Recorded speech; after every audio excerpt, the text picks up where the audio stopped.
தேவன் நம்முடைய ஜனங்களை ஒவ்வொரு நாள் விசாரிக்கிறவர். தகப்பனை போல சில பேர் ஜனங்களை தூக்கி சுமந்து வந்தார். மனாந்தர பாடுகள், சோதனைகளில், இழப்புகள், துக்கங்கள் மத்தியில் அவர்கள் சகலத்திலையும் ஆறுதல் படுத்துகிற தேவன். அவர் சொல்லும்போது எங்களுக்கு சகல ஆறுதலையும் தேவனாக இருக்கிறார். எல்லா இடத்துலையும் எங்களுக்கு ஒரு தகப்பனை போல அவர் பாடுகள் சோதனை தூக்கி சுமக்கிறார். தாய் போல ஆக்கி அரவணைத்து நடத்துகிற தேவன். இந்த குடும்பங்களை எல்லாம் ஆசீர்வதித்து ஆறுதல் படுத்தி நடத்த முடியாது. சோத்திரிப்போம்.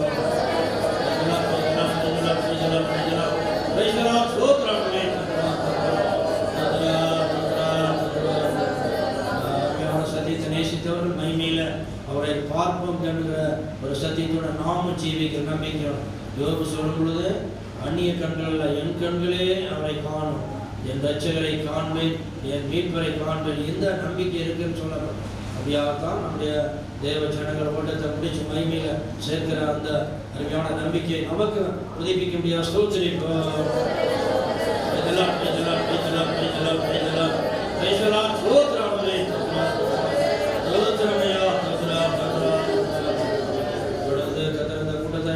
முடிவரை தேவ சமூகத்தோட ஜெயத்தோட ஜெயித்த முடியாத. ஸ்தோத்திரிப்போம்.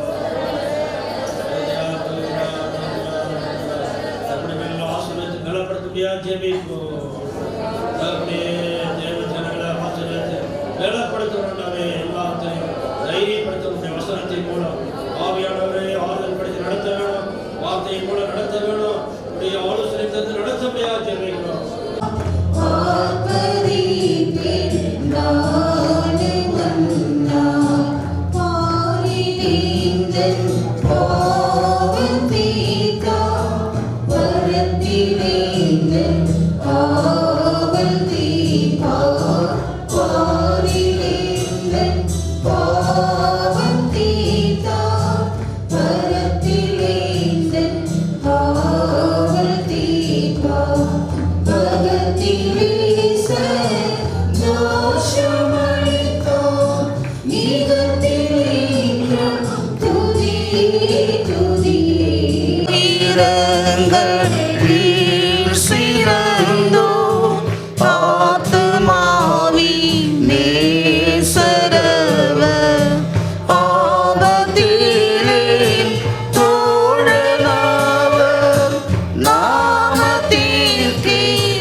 மகிழ்வேனென்றும் துதி துதி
மலையாள பாடல் நம்முடைய பிரதர் சந்திரசேகர் அவளுக்கு மிகவும் பிடித்தமான ஒரு பாடல்.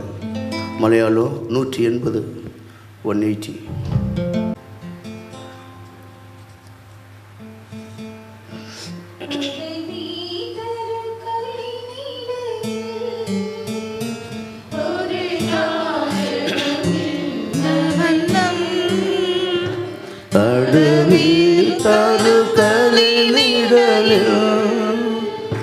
ஒரு நாரகமெந்தவனும்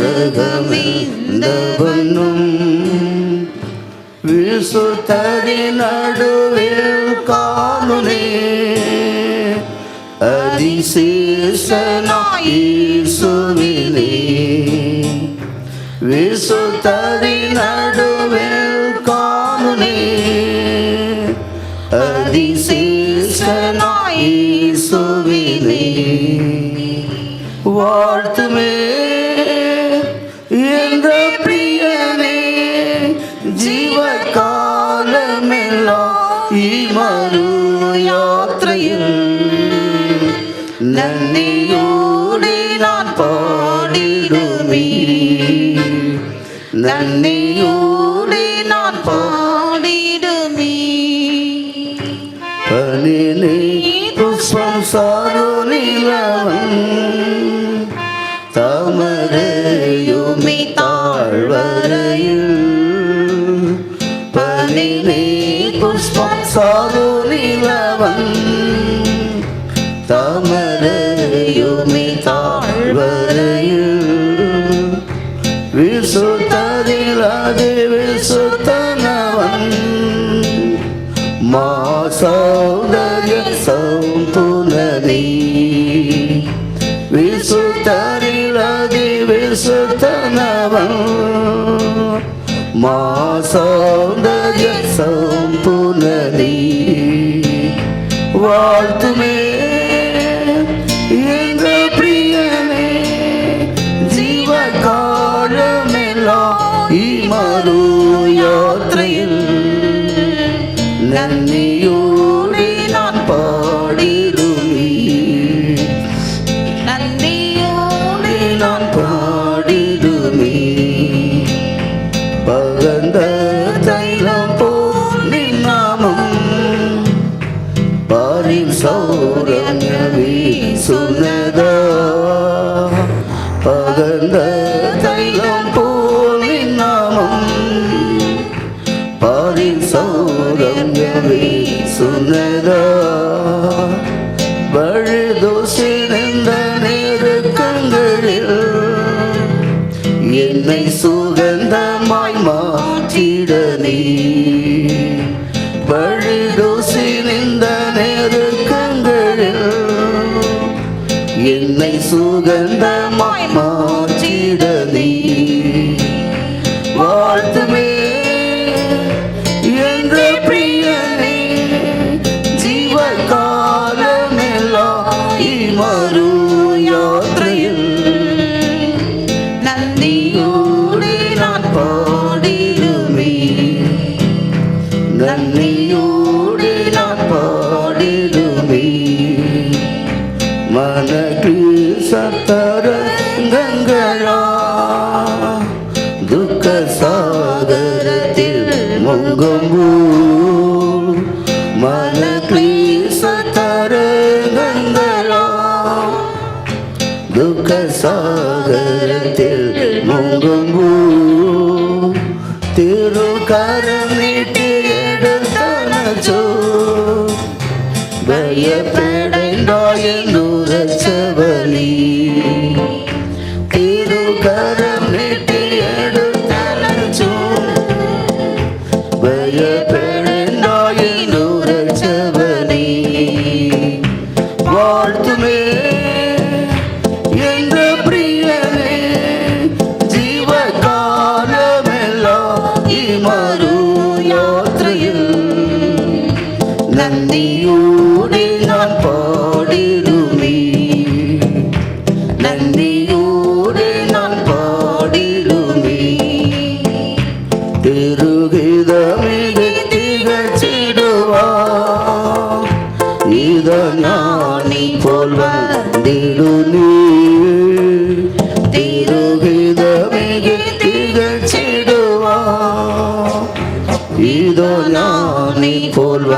வந்திடு நீ இந்த வேலையை திகழ்ச்சி கொண்டு நின்ற முன்பில் நான் நீந்திடுவா இந்த வேலையை திகழ்ச்சி கொண்டு நின்ற முன்பில் நான் நீந்திடுவா வாழ்த்துமே என்ற பிரியனே ஜீவகாலமெல்லாம் இமரு யாத்திரையில் நன்றியோடு நான் பாடிடுமே நன்றியோடு நான் பாடிடுமே மன கிளேச தரங்கங்களா துக்க சாகரத்தில் முங்கும்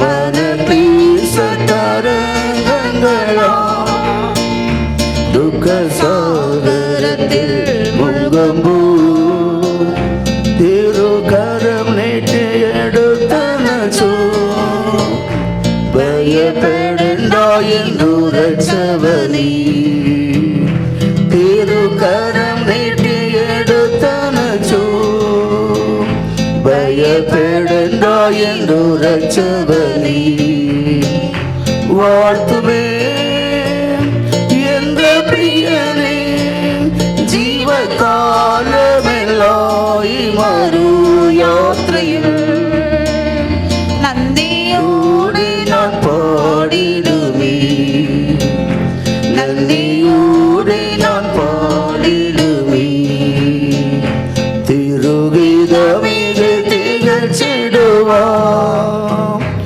இதனானை போல் வந்திடு நீ திருகீதமிகு திகழ்ச்சிடுவா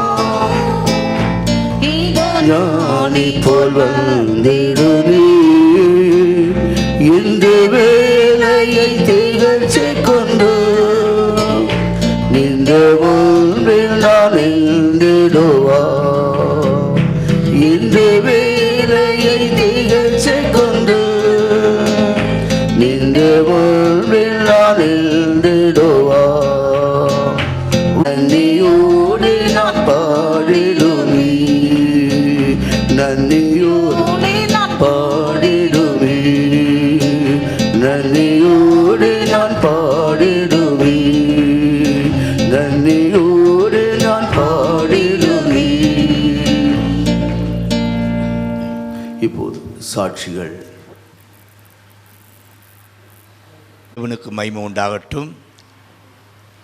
40 ஆண்டுகளுக்கு மேலே நான் கர்த்தருடைய ஊழியத்தை செய்தாலும் அன்பு பிரதர் சந்திரசேகர் பிரதர் அவர்களோடு பழகிய காலங்கள் மிகவும் பிரயோஜனமாக இருந்தது. அவர் காட்டிய அன்பு எல்லாம் ஒரு பகுதியில் இருந்தாலும் அவர் கர்த்தருக்கு முன்பாக எப்பயுமே இது சரியாக இருக்கான்னு பார்ப்பார். என் கூட வாரம் மண்டே எங்கள் சர்ச்சில் ஒரு ஈவினிங் போல் பிரதர் இப்படி வாங்க அப்படின்னு சொல்லிவிட்டு நான் பிரதர் ஜெகமுத்து பிரதர் அவர் நேரம் ஒதுக்கி பல மணி நேரம் முழங்காலே நின்று ஜெபம் பண்ணுவோம். முடித்த பிறகு நேற்றை சொன்ன மாதிரி ஸ்பெஷலான ஹோட்டல்கள் கூப்பிட்டு போவார். அதை காட்டி நிறைய ஆவிக்குரிய ஆலோசனைகளையும் சொல்லுவார். நான் சொல்லுவேன், பிரதர் நான் இத்தனை வருஷமாக கர்த்தரோடு நடக்கிறேன், ஆனாலும் உங்கள் வார்த்தையில் சில காரியங்கள் இருக்கிறது என்று சொல்லி நான் கற்றுக்கொள்கிறேன். அப்படிப்பட்ட ஒரு நல்ல சகோதரர். சில காரியங்கள் அவருக்கு கோபமாக இருக்கும், அவருடைய உள்ளம் தங்கமான ஒரு உள்ளம். கடைசி நாட்களில் கூட ராஜ்குமார் பிரதர் சொல்லும் பொழுது நான் அவங்க வீட்டுக்கு போனோம். நல்லா இருந்தாங்க. நானும் சிஸ்டர் கலாஸ்ட்டு பிரதரு குடும்ப ஜெபம் இந்த பாடலை பாடி நல்லா ஜெபம் பண்ணும்போது அவ்வளோ ஆனந்தமாக இருந்தது. பிறகு இப்படி அருமையான ஒரு தேவ மனிதன் இப்படிப்பட்ட ஒரு சூழ்நிலைமைங்கும் போது மிகவும் கஷ்டமாக இருந்தது. எனக்கு ஒரு வசனம் தான் வந்தது. யோபு 33:13 எல்லா காரியத்தை குறித்தும் கர்த்தரிடத்தில் நாம் போராட முடியாது, கேள்வி கேட்க முடியாது. உபாகமம் 29:29 சொல்லப்பட்டபடி மறைபொருளெல்லாம் கர்த்தருடையது. அதனால் பிரதர் இந்த ரகசியம் நமக்கு தெரியாது, தேவனுக்கு தான் தெரியும். ஒரு காலத்தில் கர்த்தர் விளங்க பண்ணுவார். அதனால் அவரை குறித்து சாட்சி, ஒரு மேன் ஆஃப் காட், நல்ல ஒரு தேவ மனிதர். எந்த நேரமும் ஜெபம், என்னை தேடுவதற்கு எந்த நேரமும் ஜெபம் ஜெபம் ஜெபம். எத்தனையோ பல வீடுகளில் ஜெபமுத்த பிறகு தெரியும், பட்டி வரம்பட்டி பல இடங்களில் என்னை கூப்பிட்டு பல இடங்களில் ஜெபிக்க சொல்லுவார். ஜெபம் பண்ணி எத்தனையோ பேர் ஒரு ஆத்மாவுக்காக நேற்று ஒருத்தர் சாட்சி சொன்ன மாதிரி பல பிரயாசப்படக்கூடியவர். இன்னைக்கு மதுரையிலேருந்து ஐயா அமலதாஸ் ஐயா அவர்கள் வக்கீலும் அந்த மேரி சிஸ்டர் அவர்களும் நேற்றிலேருந்து பயங்கரமான துக்கம். இப்போ வரும்போதும் என்ன அப்படின்னு கேட்டேன், சிஸ்டர் என்ன சிஸ்டர் இவ்வளோ ரொம்ப வேதனைப்படுறீங்களே அப்படின்னு. ஐயா அந்த ஜேடியன் குடும்பத்து மூலமாக தான், சந்திரசேகர் அம்மா மூலமாக தான் நாங்கள் ஆண்டவரவே அறிந்து ஞானஸ்தானம் எடுத்து இப்படி கர்த்தருக்குள்ளே வந்தோம். அவ்வளவு அன்புகளை காட்டினார்கள் என்று சொன்னார்கள். இப்படிப்பட்ட குடும்பத்துக்கு எபிரேயர் 6:10 படி அவர் நிச்சயமாக பிரதிபலனை தருவார். அவர் மறப்பதற்கு அநீதியுள்ள தேவன் அல்ல, நீதியுள்ள தேவன். அந்த தீர்க்கதரிசி இறந்து போன பிறகு தீர்க்கதரிசி மனைவி குடும்பத்தை எப்படி காப்பாற்றினாரோ அதே விதமாய் சந்திரசேகர் பிரதர் இடத்துல அதை காட்டிலும் 100 மடங்காக இருந்து உங்களை வழிநடத்துவார் என்று சொல்லி என்னுடைய சாட்சியை முடித்துக் கொள்கிறேன். அனைவருக்கும் என் இனிய மாலை வணக்கம் தெரிவித்துக் கொள்கிறேன். நான் டாக்டர் டீன் வெஸ்லி, அரசு தலைமை மருத்துவமனை மருத்துவக் கல்லூரி திண்டுக்கல், அதில் உதவி பேராசிரியராக மணல துறையில் மருத்துவராக பணிபுரிகிறேன். இந்த மாலை வேளையில் என்னுடைய அன்பு மாமா சந்திரசேகர் அவர்களை பற்றி உங்களிடம் பகிர்ந்து கொள்வதில் இந்த வாய்ப்பு எனக்கு கொடுத்ததுக்காக ஆண்டவராகிய இயேசு கிறிஸ்துவுக்கு ஸ்தோத்திரம். அது மட்டும் இல்லை, என்னுடைய அன்பு அத்தை கலா அவர்களுக்கும் எனக்கு இந்த இனிய வாய்ப்பு கொடுத்ததற்காக நான் அவர்களுக்கு நன்றி தெரிவித்துக் கொள்கிறேன். முதல்ல என்னுடைய பர்சனல் மெமரிஸ் வித் மாமா அதை நான் ஷேர் பண்ணணும்னு நினைக்கிறேன். கடந்த 38 வருடங்களாக என் மாமா என்னை ஒரு நண்பனாக தான் பார்த்தார். கலா அத்தையோட வெட்டிங் 1986, அப்பொழுது எனக்கு 4 வயது இருக்கும், இன்னும் நல்லா ஞாபகம் இருக்குது. கோயிலில் மாமா வராங்க, உள்ளே என்ட்ரி ஆகிறாங்க. கோயில் ரொம்ப அமைதியாக இருக்குது. அந்த நேரத்தில் நான் எழுந்து நின்று மாப்பிள்ளை அப்படின்னு கத்துறேன். கத்தும்போது கோயிலில் இருக்க எல்லாருமே திரும்பி பார்க்குறாங்க. அது மாமாவுக்கு அவ்வளோ ஒரு பிரியத்தை உண்டு பண்ணியது. அன்றிலிருந்து இன்று வரை என்னை மாப்பிள்ளைன்னு தான் எங்கள் மாமா என்னை கூப்பிடுவார். நாளடைவில் கேட்பரிஸ் மாமா அப்படின்னு அவரை நான் கூப்பிட ஆரம்பித்தேன். அது எங்கள் அத்தைக்கு தெரியும். எப்போ வந்தாலும் கையில் ஒரு கேட்பரிஸ் சாக்லேட் இல்லாமல் வரமாட்டாங்க. என்னோடய தங்கைகளுக்கும் சரி, யாருக்குனாலும் சரி, கேட்பரிஸ் மாமா என்று அவரை அழைத்த ஞாபகம் எனக்கு இன்னுமே இருக்கிறது. பிள்ளைங்க மனசில் எப்படி இடம் பிடிக்கணும்னு அவருக்கு ரொம்ப நல்லாவே தெரியும். பிள்ளைங்களுக்கு என்ன பிடிக்குமோ அதை மட்டும்தான் அவர் கொடுப்பார். எனக்கு முதலாக ரிமோட் கண்ட்ரோல் கார் வாங்கி கொடுத்தது என் சந்திரசேகர் மாமா தான். அத்தையும் இருந்தாங்க. அப்போ அந்த காலத்தில் ரிமோட் கண்ட்ரோல் கார் என்பது ஒரு பெரிய விஷயம். நான் ஃபஸ்ட்டு அந்த ரிமோட் கண்ட்ரோல் காரை வச்சு ரொம்ப நாள் விளையாடின ஞாபகம் இருக்கிறது. உண்மையிலேயே அதை நினைத்து பார்க்கும்போதெல்லாம் அவர் என்னை ரொம்ப அதிகமாக நேசித்தார். ஒரு குழந்தையாக நான் இருக்கும் பொழுது என் மனசில் இடம் பிடித்து அதில் அந்த பாசம் நேசம் கொஞ்சம் கூட மாறாமல் இப்போ வரைக்கும் எங்களுடைய உறவானது ரொம்ப ஒரு அற்புதமாக இருந்தது. ஒரு முறை நான் காலம் கடந்து அப்படியே சென்று கொண்டே இருந்தது. நான் 8th ஸ்டாண்டர்ட் வந்துருந்தேன். அப்பொழுது மாமா பொதுவாக அவங்க திண்டுக்கல் வந்தால் அங்கே ஸ்டே பண்ணுவாங்க எங்கள் வீட்டில். ஒரு மதிய நேரத்தில் அவரோட பேசுவதற்கு எனக்கு ஒரு அவகாசம் கிடைத்தது. அப்போ மாமா உட்காந்துருக்கிறேன், விளையாட்டுலாம் பேசிட்டு மாப்பிள்ளை நீ ஆண்டவரை ஏற்றுக்கொண்டாயா? நான் சொன்னேன், ஆமாம் மாமா, நான் காலையிலேருந்து ஜெபம் பண்ணுவேன், சர்ச்செலாம் போவேன் அப்படின்னு நான் சொல்கிறேன். அதுக்கு திரும்பி அவர் கேட்குறாரு, இல்லை மாப்பிள்ளை, நீ உன்னை ஆதாயப்படுத்தி நீ உன் ஆண்டவரை ஏற்றுக்கொண்டாயா? ரட்சிப்பு உனக்கு கிடைத்திருக்கிறதா அப்படின்னு கேட்டாங்க. இப்போ நான் ரொம்ப சின்ன பையன். அப்போ எனக்கு புரிகிற மாதிரி அவர் ரொம்ப அழகாக சொன்னார், தம்பி நீ இந்த சின்ன வயதில் இருக்கும்போது உனக்கு ஒரு கஷ்டம் வந்தால் உங்கள் அப்பா அம்மா இருக்காங்க உங்க கூட. அந்த கஷ்டத்தை வந்து அவங்கக்கிட்ட நீ சொல்லுவ.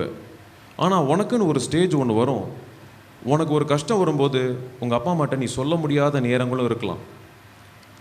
இல்லை சில விஷயங்களை நம்ம அப்பா அம்மாட்ட பகிர்ந்துக்க முடியாத கஷ்டம் கூட நமக்கு வரலாம். அந்த மாதிரி நேரத்தில் ஆண்டவராகிய இயேசு கிறிஸ்து மாத்திரம் மட்டுமே உனக்கு வந்து உதவி செய்ய முடியும் அப்படின்னு சொல்லி அந்த சிறு வயதில் ஆண்டவரை பற்றி என்கிட்ட ரொம்ப அழகாக சொன்ன ஒரு காரியம் என் மனசில் இன்னுமே இருக்கிறது. அதாவது இது வந்து நான் ஏன் சொல்லணும்னா, நான் கல்லூரிக்கு போனப்பையும் மாமா சொன்ன அந்த வார்த்தைகள் உண்மையாக இருந்ததை நான் பார்த்தேன். இது மட்டும் இல்லை, ஒரு 100 முறை என்னை வந்து வேணு பிரியாணி, ஒரு திண்டுக்கல்லில் ஃபேமஸான பிரியாணி கடைக்கு நானும் மாமாவும் சேர்ந்து போயிருக்கோம். அவருக்கு இந்த செட்டு புரோட்டா வேணு பிரியாணி என்றால் ரொம்ப ரொம்ப பிடிக்கும். வேணு பிரியாணி போயிட்டு வந்தாலே அன்னைக்கு பிரியாணி சாப்பிடுவோம், ஆண்டவரை பற்றி வார்த்தைகள் என்கிட்ட பரிமாறிக்கொண்டே இருப்பார். ஐயா பாஸ்டர் ஐயா சொன்ன மாதிரி, ஆண்டவருக்குள்ளே இருக்கிறியாப்பா, ஆண்டவர் உன்னை நேசிக்கிறார்ப்பா, நீ அவரை வந்து உன் ரட்சகராக நீ ஏற்றுக்கொள்ள வேண்டும். இந்த இதை என்கிட்ட சொல்லாமல் விட்டதே கிடையாது. நாளடைவில் நான் கல்லூரியில் எம்டி படித்து கொண்டிருந்தேன். எம்டி படிப்பு படித்து கொண்டிருந்தபோது ஆந்திராவில் நடந்தேன். மாமா வந்து போட்ட ஒரு விதை தான். அவர் சொன்னார், ஏன்பா உங்கள் மருத்துவ மாணவர்கள்லாம் ஒரு நாள் ஒரு பெரிய மீட்டிங் மாதிரி வச்சு, ஒரு ஃபெலோஷிப் மாதிரி வச்சு, ஏன் நம்ம ஒரு பெரிய கூட்டத்தை நடத்தக்கூடாதுன்னு சொன்னார். அது ஸ்லோவாக ப்ராக்ரஸ் ஆகி pastor Teju and pastor Manasseh இவங்க 2 பேரும் வந்து ஒரு பெரிய ஃபெலோஷிப் ரட்சிப்பின் கூட்டத்தை அங்கே நடத்தினாங்க நெல்லூரில். அங்கே ஏறத்தாழ 100 மருத்துவ மாணவர்கள் அங்கே வந்து கலந்து கொண்டு ஆண்டவரை வந்து ஏற்றுக்கொண்டாங்க அந்த ஒரு சாயங்கால வேளையில். இது ஒரு மிகப்பெரிய விஷயம். அதாவது இது வந்து ஒரு சாதாரண பேச்சில் ஆரம்பித்தது, மாமா போட்ட விதையிலிருந்து ஒரு முளைத்த ஒரு இதுதான். இதனால் என் வாழ்க்கையில் மறக்கவே முடியாத ஒரு செயலாக இருக்கும். நாங்கள் அடிக்கடி இதை பற்றி நாங்கள் பேசிக்கொண்டே இருப்போம். அடுத்து நான் சில விஷயங்கள், மாமாவுக்கு ரொம்ப பிடித்தமான விஷயங்கள் என் மனசில் இருந்தது. அவர் என்கிட்ட ரொம்ப சில பேர் பற்றியும் சில விஷயங்களை பற்றியும் அடிக்கடி பேசுவதை அவங்ககிட்ட ஷேர் பண்ண நினைக்கிறேன். முதல்ல அவருக்கு என் கலா அத்தை என்றால் அவருக்கு ரொம்ப ரொம்ப பிடிக்கும். யதார்த்தமாக நான் பேசி கொண்டிருந்த போது ஒரு நேரத்தில் கலாத்தையை பற்றி நான் சொன்னேன். அவங்க கில்லி மாமா எல்லாத்தையும் செஞ்சுருவாங்க. உடனே இந்த பேர் வந்து அவருக்கு ரொம்ப பிடிச்சி போச்சு. கில்லி என்ற பேர். எப்போனாலும் கில்லி பார்த்துக்குவாமாப்பில் அப்படின்னாங்க. ஒரு தடவை அமெரிக்கா போயிருக்காங்க. மாமா என்ன மாமா ஃப்ளைட்லலாம் தனியாக போயிருவீங்களா? அதான் கில்லி இருக்காளடா பார்த்துப்பா அப்படின்னாங்க. அவர் சொன்னது போலயே கடைசி வரை எங்கள் அத்தை அவர் கலங்கிடாமல் கடைசி வரை எங்கள் அத்தை வந்து அவரை பார்த்து கொண்டார். அவர்கள் இருவருக்குள் இருந்த அந்த அன்பு பெரியது. அதை நான் அறிவேன். அவரிடம் இருந்து நான் கற்றுக்கொண்டேன். மாமா அடிக்கடி அவருடைய அண்ணன் ராஜேந்திரன் அங்கிள் மீது மரியாதையும் பாசமும் கொண்டவராக இருந்தார். நிறைய அவரை பற்றி டிஸ்கஸ் பண்ணியிருக்காங்க. சகோதரர் பிரபுவை பற்றியும் அதிகமாக என்னிடம் பேசியது உண்டு. அவருடைய டிசிப்ளின், அவருடைய ஒழுக்கம், ரொம்ப ஒபீடியண்ட்டான ஒரு பர்சன் என்று அடிக்கடி எனக்கு சொல்லுவார். அவங்களுடைய மூத்த பொண்ணான ஷேர்லி அமெரிக்கா போன போது, மாமாவுக்கு பொதுவாகவே இங்கிலீஷில் யாராவது பேசினா ரொம்ப பிடிக்கும். இங்கிலீஷில் பேசிட்டாலே அப்படின்னு சூப்பராக மாப்பிள்ளை கலக்கிறான்டா அப்படிம்பாரு. அது மாதிரி அவர் அமெரிக்கா போகும்போது ஷேர்லியை பற்றி அவருக்கு ரொம்ப சந்தோஷம். தான் பொண்ணை வந்து அமெரிக்காவுக்கு போகிறாங்க, நல்ல ஒரு பையன் கூட அமெரிக்கா போகிறது வந்து மாமாவுக்கு மிகவும் ஒரு பிரியம். ஜெரிஷா தன்னுடைய கடைக்குட்டி மீது அதிக ஒரு பாசம் முறையீடாக இருந்தார். எங்கள் ஃபேமிலியில் பார்த்திங்கன்னா என்னுடைய தந்தை மற்றும் என்னுடைய சித்தப்பா பீட்டர், இவங்க 2 பேரிடமும் ஒரு தனித்துவ பிரியத்துடன் எப்பொழுதும் இருப்பார். ஏன்னா எங்களுக்கு எங்கள் ஃபேமிலியில் அத்தனை பேருக்கும் அவ்வளோ ஹெல்ப் பண்ணி, எல்லா ஃபேமிலிக்கும் ஹெல்ப் பண்ணியிருக்கிறார். பட் ஒரு தனித்துவமான பிரியம் இவங்க 2 பேர்கிட்டையும் இருந்தது. இந்த ஆறுதல் ஜெப கூட்டத்தில் சந்திரசேகர் மாமா என்னோடு செலவழித்த அந்த நேரத்தையும் அவர் கொடுத்த அந்த அன்பையும் நான் இப்பொழுது நினைத்து பார்க்கிறேன். மாமா நம்மோடு இல்லை, ஆனால் அவர் வாழ்ந்த இந்த அழகான வாழ்க்கை என் நெஞ்சம் என்றும் மறக்கப் போவதில்லை. Glory to God. Thank you. இவருடைய நாமம் மகிமைப்படுவதாக. சகல விதமான ஆறுதலின் தேவன் தாமே நம் அனைவருக்கும் ஆறுதலையும் சமாதானத்தையும், குடும்பத்தினருக்கும், அருமையான ஆன்ட்டிக்கும், அருமையான பிள்ளைகள் தங்கைகள் இருவருக்கும், அவங்க குடும்பத்துக்கும் தேவன் ஆறுதலையும் சமாதானத்தையும் தருவாராக. அங்கிளை நான் சிறு வயதிலிருந்து நான் அறிந்திருக்கிறேன். என்னுடைய தகப்பனார் வீட்டுக்கு அருகாமையில் அவர்கள் குடி வந்த நாட்களிலிருந்து அந்த குடும்பத்தை நான் நன்கு அறிந்திருக்கிறேன்.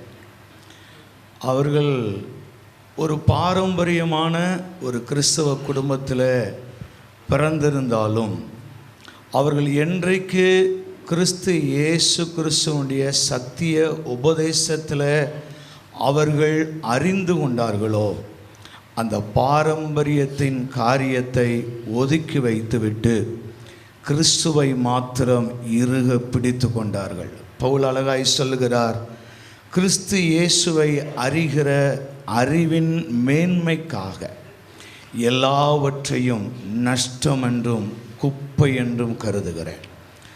ஒரு என்றைக்கு இந்த அருமையாய் இந்த சத்திய உபதேசத்திற்குள்ளே அவர்கள் உட்படுத்தப்பட்டார்களோ, தேவன் அவர்களை தெரிந்து கொண்டாரோ, தேவன் அவர்களை பிரித்தெடுத்தாரோ, அன்றிலிருந்து இவர்கள் இந்த உலகத்தின் காரியத்திற்கோ பாரம்பரியத்தின் வழிபாட்டின் காரியங்களுக்கோ இடம் கொடுக்காமல் இயேசுவை மாத்திரம் இறுக பற்றி கொண்டவர்களாக இருந்தார்கள்.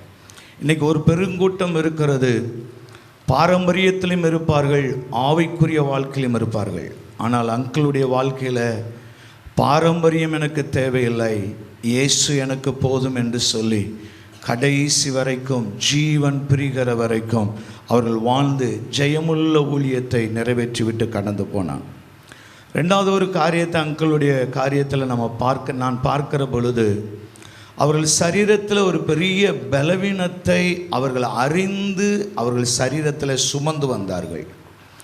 ஆனால் பவுல் சொல்லுகிறபடி அந்த பலவீனத்தை அவர்கள் ஒரு பொருட்டாகவே எண்ணிக்கொள்ளவே இல்லை. ஏனென்றால் கிறிஸ்து என்னோடு இருக்கிறார், கிறிஸ்துவின் பலன் என்னோடு கூட இருக்கிறது என்று சொல்லி அந்த பலவீனத்தை குறித்து சற்றேனும் சிந்தித்தார்களா கூட எனக்கு தெரியாது.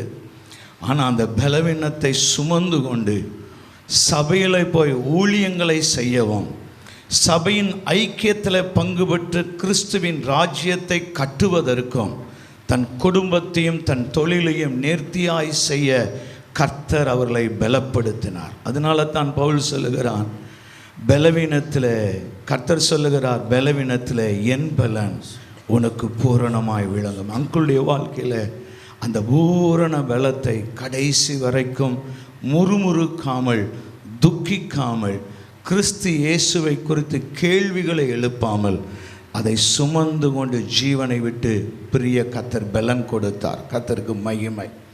மூன்றாவது அங்கிளுடைய வாழ்க்கையில் நான் பார்த்துருக்கிறேன், இயேசுவுக்கு அருமையாய் 3 சிநேகிதர்கள் உண்டு, ரொம்ப க்ளோஸ் ஃப்ரெண்ட்ஸ். ஆமென். அதுபோல் அங்கிளுக்கு கிறிஸ்தவ வட்டாரத்திலையும் இருந்தார்கள், கிறிஸ்துவை அறியாத அவருடைய பாலிய நண்பர்களும் இருக்கிறார்கள். ஒரு சமயம் கடைசி 1.5-2 மாதத்துக்கு முன்னாடி அவங்க வீட்டுக்கு நான் போயிருக்கிறப்ப 2 சகோதரர்கள் அவங்க வீட்டில் இருந்தாங்க. அவங்களுக்கும் அந்த குடும்பத்துக்கும் சம்மந்தம் இல்லை. அப்போ நான் அவங்க பேசிக்கொண்ட விதம், அவங்க பழகின விதம் எல்லாவற்றையும் பார்க்குறப்ப அவங்க ஒரு ஃப்ரெண்டு அவங்கள, அவங்க குடும்பத்தில் ஒருவராகத்தான் அவர்களோடு கூட பழகினார்களே ஒழிய, அதே போல் ஆன்ட்டி கலாண்டியும் அந்த 2 ஃப்ரெண்ட்ஸையும் அவங்க குடும்பத்தில் பிறந்த சகோதரர்களாகத்தான் நேசித்தார்கள். ஒருவேளை இந்த உலகத்தில் இயேசுவை நம்புகிற அநேகர், கிறிஸ்து இயேசுவை பின்பற்றுகிற அநேகர் அப்படிப்பட்ட ஒரு வாழ்க்கை வாழ்வதில்லை. உலகத்தில் இருக்கிற மனிதனையும் நேசித்து, ஆண்டவரை அறியாத மக்களையும் நேசித்து, தன் குடும்பத்தில் ஒருவராய் ஏற்றுக்கொண்டு அவர்களுக்கும் இயேசுவின் அன்பை பிரதிபலிக்கிற ஒரு உன்னத வேலையை இந்த பூமியில் நிறைவேற்றிவிட்டு அவர்கள் கடந்து போனார்கள். 4வது ஒரு காரியத்தை நான் அங்கிள் வாழ்க்கையில் பார்த்துருக்கிறேன்.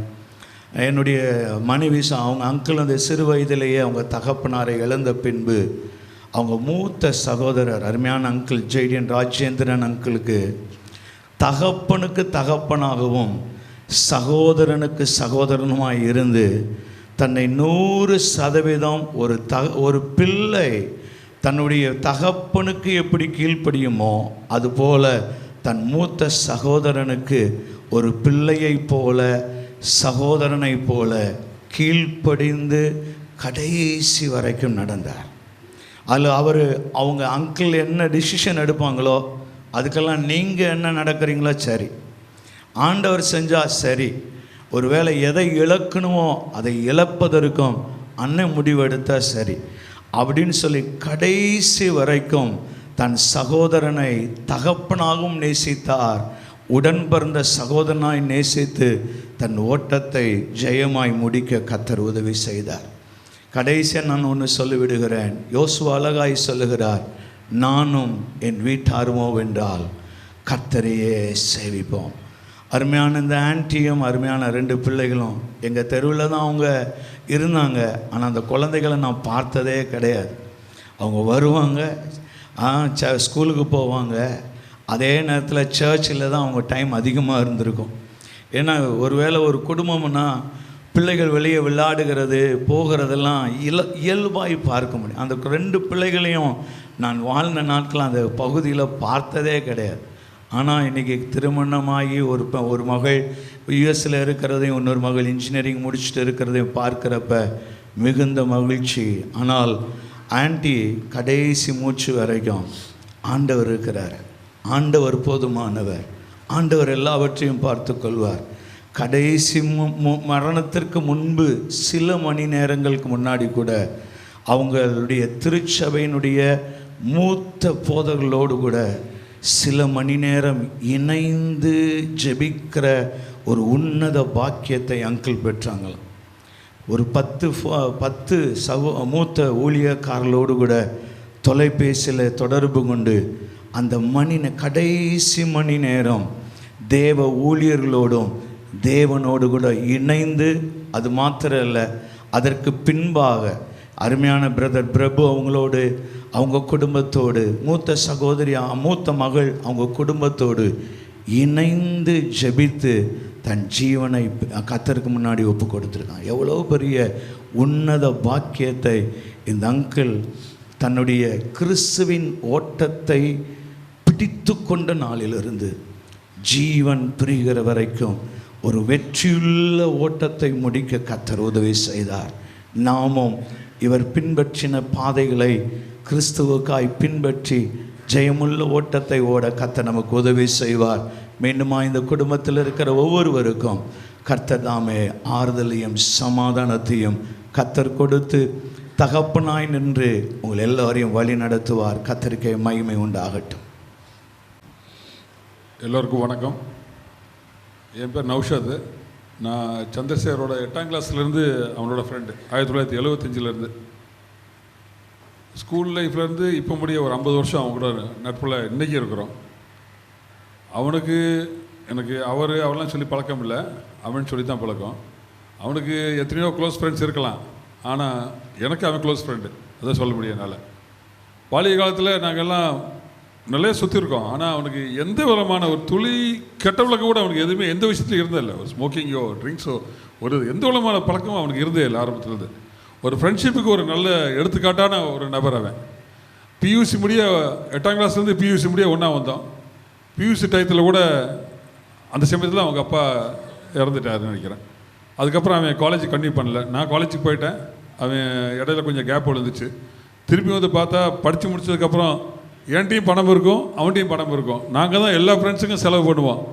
ஆனால் நான் அவனுக்கு செலவு பண்ணதே இல்லை. எனக்கு கூட போனாலும் அவன் தான் செலவு பண்ணுவான். எனக்கு யார்ட்டையும் அவன் செலவு பண்ணியோ கூட உட்காந்து சாப்பிட்டோ பார்த்ததில்லை. எல்லா ஃப்ரெண்ட்ஸையும் வண்டியில் கூட்டிகிட்டு போய் ஊரை சுற்றி காமிச்சு சாப்பாடு வாங்கி கொடுத்து சாப்பிட வச்சு அளவு பார்ப்பான். அவன்கிட்ட பழக்கமே அதுதான். அவனுக்கு சாப்பிட தெரியாது, கோழி மாதிரி கொத்திட்டு போயிடுவான். ஆனால் கூட இருக்கிறவங்களுக்கெல்லாம் என்ன வேணும்னு கேட்டு அநேகமாக அந்த நாகர் புரோட்டா ஸ்டால்காரங்களாம் இவனை வச்சு ஒரு பெரிய வீடை கட்டியிருப்பான்னு நினைக்கிறேன். அந்த அளவுக்கு அந்த நாகர் புரோட்டா ஸ்டாலில் வாங்கி கொடுத்துருப்பாங்க. எல்லா ஊருக்கும் கூட ட்ராவல் பண்ணியிருக்கேன். என் கல்யாணத்தில் இருந்திருக்கான். தங்கச்சி கல்யாணத்துக்கு நாங்கள் போயிருக்கோம் 1986 டட்லி ஸ்கூலில். அங்கே அந்த ஸ்கூலு கேம்பஸில் தான் நடந்துச்சு. அங்கே போயிருந்தோம். மதத்துக்கு அப்பாற்பட்டு எனக்கு ஒரு நல்ல ஃப்ரெண்ட் அவன். என் மனைவி கலா, இன்னொரு என்னோட நண்பர் சீனிவாசன், அவனும் இப்போ கிடையாது. அவனோட மனைவி 3 பேரும் ரொம்ப க்ளோஸ் ஃப்ரெண்ட்ஸு. ஆனால் 3 பேரும் அவங்கவுங்க காடு மேலே ரொம்ப பாசமாக இருக்கக்கூடிய ஆளுங்க. 3 பேருமே இன்னும் க்ளோஸ் ஃப்ரெண்ட்ஸ். ஆனால் 3 பேர் உட்காந்து வச்சு பார்த்தா அந்த மத நல்லிணக்கம்னு சொல்லுவாங்க, அது மாதிரி 3 பேர் முக்காடு போட்டு அவங்கவுங்க இதில் ஃபெய்த்தில் இருப்பாங்க, ஆனால் ரொம்ப க்ளோஸாக இருப்பாங்க. எங்களுக்கு ஒரு பிரச்சனை இருந்துச்சுன்னா எப்போனாலும் நாங்கள் வீட்டுக்கு போவோம். எந்நேரம்னாலும் ப்ரேயர் பண்ணாமல் 2 பேர் உட்காந்து அழுது ப்ரேயர் பண்ணாமல் எங்களை அனுப்பிச்சதே இல்லை. அவனோட ப்ரேயரோ கண்டிப்பாக எனக்கு சக்ஸஸ் ஆகிருக்கும். ஆனால் நிறைய விஷயங்கள் எனக்கு அவனை கொண்டு நடந்திருக்கு. ஒரு நல்ல நண்பன் அவனை நிறைய எழுதி வச்சோம்னாக்க நான் காலையில் நினச்சேன் இவர் பேச சொன்னார், இப்போ கூட 3 நிமிஷம்னாரு. நம்மளால அது முடியாது, பேசியிருந்தால் பேசிட்டே இருக்கலாம். எவ்வளோ சம்பவங்கள் இருக்குது வாழ்க்கையில். எழுதி வச்சு பேசுகிறது கூட சம்பவங்கள் நான் ஃபேஸ்புக்கில் கூட போட்டிருந்தேன். நீ போடா நண்பான பின்னாடி வந்து உன்னை மறுமையில் சந்திக்கிறேன், 1 2 உன்னுடன் நான் வாழ்ந்த ஒவ்வொரு மணித்துளியும் மரணப்படுக்கையிலும் மறக்காது என்பனே, உன்னை நான் கண்டிப்பாக அங்கே வந்து சந்திப்பேன் நான் ஃபேஸ்புக்கில் போடுறேன். என் ஃப்ரெண்ட்ஸ் எல்லாருமே ரொம்ப கூப்பிட்டு பேசியிருந்தாங்க. அவங்க அண்ணனை அந்தளவுக்கு மதித்தான். அவன் ரொம்ப அண்ணனை மீறி ஒரு வாரத்தை கூட பேச மாட்டான். தனியாக வந்தப்போ கூட என்னடா அப்படின்னு கேட்டால் கூட நீ வேறு பேசு அப்படிம்பா அவன். அந்த மாதிரி ஒரு ஆள். அவன் பர்சனல் லைஃபுக்குள்ளே எங்களை உள்ளே விட்டதே கிடையாது எப்பயுமே. ஒரு நல்ல நண்பன், ஒரு நல்ல பிரதர் கூட எப்படி வாழணும்னு இருந்தவன். அதே போல் அவனோட அந்த கடவுள் மேலே வச்சுருக்க விசுவாசம், அது நாங்கள்லாம் அப்படி கிடையாது. 5 வேளை தொழுகையில் ஏதாச்சும் ஒரு வேளை போவான், ஒரு வேளை போகாமல் இருப்பான், அப்படிலாம் இருப்பான். ஆனால் அவன் திடீர்னு ஒரு மாறுதல், வாழ்க்கையில் திடீர்னு ஒரு மாறுதலாகி அப்படியே பிடிச்சிக்கிட்டான். ரொம்ப நல்ல நண்பனை அவனை இழந்ததுக்கு நான் ரொம்ப வேதனைப்படுறேன். அதை ஈடுகட்ட எங்களுக்கு வேறு யாரும் முடியாது. அவன் குடும்பம் நல்லா இருக்கணும், அதான் எங்களால் சொல்ல முடியும். தேங்க்யூ. எல்லோருக்கும் என்னுடைய மாலை வணக்கம். என்னுடைய நண்பன் சந்திரசேகர் எனக்கு ஒரு 48 வருட காலங்களாக நாங்கள் வியாபாரத்துக்கு வந்த பிறகு 81 நானே இதே ஊரில் வியாபாரம் பண்ணேன், அவரும் இந்த ஊரில் இருந்தார். என்னை மாப்பிள்ளைங்கிற வார்த்தைக்கு வேறு வார்த்தை அவர் பேசினதே இல்லை கடைசி வரைக்கும். இப்போ டாக்டர் சொன்னார் காட்பரிஸ் மாமான்னு, கடைசி அவங்க கூட நான் ஹோட்டலில் போய் சாப்பிட்டுட்டு சந்தையில் போய் கலெக்ஷன் பார்த்து, அவர் முடியாத காலத்தில் முடியல, நான் கூட போய் கலெக்ஷன் பார்த்து சாப்பிட்டோன்னே அந்த கேட்பரிஸ் வாங்கி எனக்கு 3 பீஸை கொடுக்காமல் அவர் சாப்பிடல. எங்களுக்கெல்லாம் நௌசாத் சொன்ன மாதிரி தான், அவன் எல்லாரையும் சாப்பிட வச்சு அழகுபடுறான், செலவு பண்ணவே விடமாட்டார். அவர் யாருமே செலவு பண்ணதில்லை. நாங்கள் அவர் தான் எங்கே போனாலும், எந்த கல்யாண வீட்டுக்கு நண்பர்களோட கல்யாண வீட்டுக்கு போனாலும் அவர் தான் கூப்பிட்டு போவார். அவர் மாதிரி ஒரு நண்பரை இழந்தது எங்களுக்கெல்லாம் எங்கள் குடும்பத்தில் ஒருத்தரை இழந்த ஒரு தவிப்பில் தான் நாங்கள் இருக்கோமே ஒழிய வேறு எதையும் எங்களால் சொல்ல முடியாது. அவர் குடும்பம் நன்றாக இருக்க வேண்டும், எங்களுடைய இறைவனை நான் பிரார்த்திக்கிறேன். நன்றி. சந்திரசேகர் ஐயாவுடைய வாழ்க்கையை பார்க்கும் பொழுது நான் கர்த்தருக்கு நன்றி செலுத்துகின்றேன்.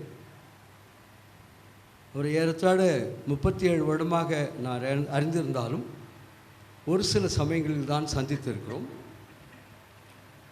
மிக முக்கியமாக ஆண்டவருடைய கரம் இந்த குடும்பங்களிலே எவ்விதமாக செயலாற்றியது என்பதை நான் கவனித்து பார்த்த பொழுது ஆண்டவருக்கு நன்றியோடு நான் காணப்படுகின்றேன். ஒரு பெரிய ஆண்டவருடைய வல்லமையான கரம் இந்த குடும்பத்தை தனியாக நான் சொல்ல முடியாது. சந்திரசேகருடைய ஐயாவுடைய வாழ்க்கையை பார்க்கும் பொழுது, அவருடைய வாழ்க்கையின் மாற்றங்களை பார்க்கும் பொழுது, அதில் எவ்விதமாக கர்த்தருடைய கரம் வல்லமையாக செயல்பட்டது என்பதை பார்த்து ஆண்டவரை துதிக்கின்றேன். அவருடைய வாழ்விலே நான் அவருடைய மூத்த சகோதரர் ராஜேந்திர அண்ணன் மூலமாக நான் இடைப்பட்டேன். வேதாம சங்கத்திலிருந்து வேதம் கொடுக்கின்ற பணியிலே தமிழ்நாடு முழுவதுமாக நான் காணப்பட்டேன். முதல் முறையாக ஒரு 37 வருடம் முன்பாக ராஜேந்திர அண்ணன் வேதம் வாங்க வந்தார்கள். பிறகு மிக குறிப்பாக சொல்லக்கூடுமானால் ஒரு சமயத்திலே 37 வருடங்கள் முன்பாக 50 வேதாகம் கேட்டார்கள். 5000 வேதாமல் கொடுத்தேன், தமிழ் வேதாமல். அப்பொழுது அவ்வளவு போகும் என்று, அவ்வளவு மக்கள் அதை வாங்குவார்கள் என்று அண்ணன் ராஜேந்திரன் அண்ணன் நினைக்கவில்லை. ஆனால் ஒரு மாதத்திலே 5000 வேதாகங்களும் முடிந்தது. பிறகு அவர்கள் இந்த இடத்தில் மட்டுமல்ல, தமிழ்நாடு முழுவதுமாக சென்னையில் வர வேண்டும் என்று நினைத்தார்கள். கர்த்தருடைய கரம் அவர்களை எப்படி நடத்தியது? இதில் தனி நபர்கள் முக்கியமில்லை. இந்த குடும்பம், சந்திரசேகர் அடையார் குடும்பம், ராஜேந்திர அடையார் குடும்பம், இந்த குடும்பத்தினுடைய இதில் இணைந்திருந்த சொந்த பந்தங்கள், இவர்களோடு அது மட்டுமல்லாமல் இவருடைய நண்பர்கள், இவர்கள் எல்லாருடைய வாழ்விலும் ஆண்டுடைய கரம் எவ்விதமாக இவர்கள் மூலமாக செயல்பட்டு என்பதை நான் பார்க்கின்ற பொழுது ஆச்சரியப்பட்டேன். அடுத்ததாக இப்படியாக பல இடங்களை வைத்து கொண்டு வந்தார்கள். பிறகு நாகாலாண்டிலே வேர்ட் ஆஃப் கிரைஸ்ட் புத்தகசாலை அமைக்க வேண்டும் என்று என்னை ராஜேந்திரன் அழைத்தார்கள். ஏனெனில் நான் அதற்கு முன்பாக 45 வருடம் முன்பாக ஆண்டுடைய ஊழியத்தை நாகாலாண்டில் செய்து கொண்டிருந்தேன். பிறகு இந்திய வேதாம்சத்திலே அமைந்தேன். பிறகு அண்ணனோடு நான் சென்றேன். நான் முக்கியமல்ல, நாங்கள் நாகாலாண்டில் சென்ற பொழுது ஃபெய்த் ஹோமிலே தங்கினோம். திமாப்பூர் ஃபெய்த் ஹோமில் தங்கினோம். அங்கே அவருக்காக அநேகர் வந்து அற்புதமாக அவரை விசாரித்தார்கள். எவ்விதமாக அவரை ஆண்டவர், ஒருவேளை நான் வழிநடத்தேன் என்று நான் நினைத்தால் அது தவறு. ஆண்டவர் எவ்விதமாக ராஜேந்திரனையும் அவர் மூலமாக சந்திரசேகர் ஐயாவையும் அவர் மூலமாக அவருடைய குடும்பத்தையும் நேற்று அவருடைய சாட்சியை கண்டேன். அவருடைய துணைவியார், அவருடைய பிள்ளை, மகள் யோபு 1ஆம் அதிகாரம் 21ஆம் வசனத்தை வாசித்து அமர்ந்து விட்டார்கள். மிக சுருக்கமாக, மிக தாற்பயமுள்ள ஒரு வசனம் அது. கர்த்தர் கொடுத்தார், கர்த்தர் எடுத்தார், கர்த்தருடைய நாமத்துக்கு ஸ்தோத்திரம். அந்த வயதில் அந்தவித விசுவாசத்தை ஒரு தகப்பன் விதைத்து சென்றிருக்கிறார் என்றால் கர்த்தருடைய கரம் வழிநடத்துதல், இதில் எந்த சந்தேகமும் இல்லை. இவைகளை காணும்படியாக கர்த்தர் என்னை இங்கே கொண்டு வந்ததற்காக நன்றி உள்ளவனாக காணப்படுகிறேன். என் குடும்பங்கள் ஒவ்வொருவருக்கும், அது மட்டுமல்ல, கலந்து கொண்ட நண்பர்கள் அனைவரும் நேசத்தினால் கட்டப்பட்டிருக்கிறார்கள். கர்த்தருக்கு ஸ்தோத்திரம். இவ்விதமாக இன்னும் இந்த வேர்ட் ஆஃப் கிரைஸ்ட் ஆண்டவர் நடத்துகிறார். ராஜேந்திரன் அண்ணன் அல்ல, சந்திரசேகர் ஐயா அல்ல, இவர்களை எல்லாம் சேர்த்து ஆண்டவர் நடத்துகிறார். ஆண்டவருடைய கரம் இந்த தேசத்திற்கு ஆண்டவருடைய வார்த்தை கொடுக்க வேண்டும் என்ற ஒரு நோக்கத்தில் இயங்கிக் கொண்டிருக்கிறது. இந்தியா முழுதுமாக எப்படியாவது இந்த வேர்ட் ஆஃப் கிரைஸ்ட் மூலமாக அநேக மக்களுக்கு, இதுவரை வேதம் கிடைக்காத மக்களுக்கு, அந்த நற்செய்தி சுவிசேஷம் கிடைக்காத மக்களுக்கு செல்ல வேண்டும் என்று அந்த தாகத்தை ஆண்டவர் இவர்கள் மனதிலே புகுத்தி இருக்கிறார். அது ஆண்டவர் செயல்படுத்துவார். இதற்காக இந்த குடும்பத்தை ஆண்டவர் நடத்துவார், நடத்தி கொண்டிருக்கிறார். கர்த்தருக்கே புகழ்ச்சியும் மகிமையும் துதியும் உண்டாவதாக. கர்த்தருடைய நாமம் வாழ்த்துதல். ஆமென். என்னோடய பேர் பிரதாப். என்னோட சின்ன மாமாவை பற்றி பேசணுன்னா, எனக்கு எந்த விதமான தகுதியும் கிடையாது. ஆனால் அவரால் நான் பெற்ற நன்மையை நான் சொல்லலாம், நான் கடவுளுக்கு கணக்கு கொடுக்க வேண்டியதுக்கு நான் பாத்திரமான ஆகிவிடுவேன். சின்ன வயசுலேருந்து எங்கள் மாமா ப்ரேயர் பண்ணுறது தான் நாங்கள் பார்த்துருக்கோம். எங்கள் ஜெயந்தி சித்தி ஊழியத்துலேருந்து மறித்து போனவங்களோட அவங்க இருந்து வாக்கியானம் பண்ணுவாங்க. அதெல்லாம் நான் இன்றைக்கி வேறு எங்கேயுமே யாரும் அந்த மாதிரி பண்ணி ப்ரேயர் பண்ணுறதை நான் பார்த்ததே கிடையாது. ஸோ அவங்களுக்கு எங்கள் சித்தி மேலே ரொம்ப பிரியம் உண்டு. இருந்து ஜோமுன்னுவாங்க, தீர்க்க தரிசனம் சொல்லுவாங்க.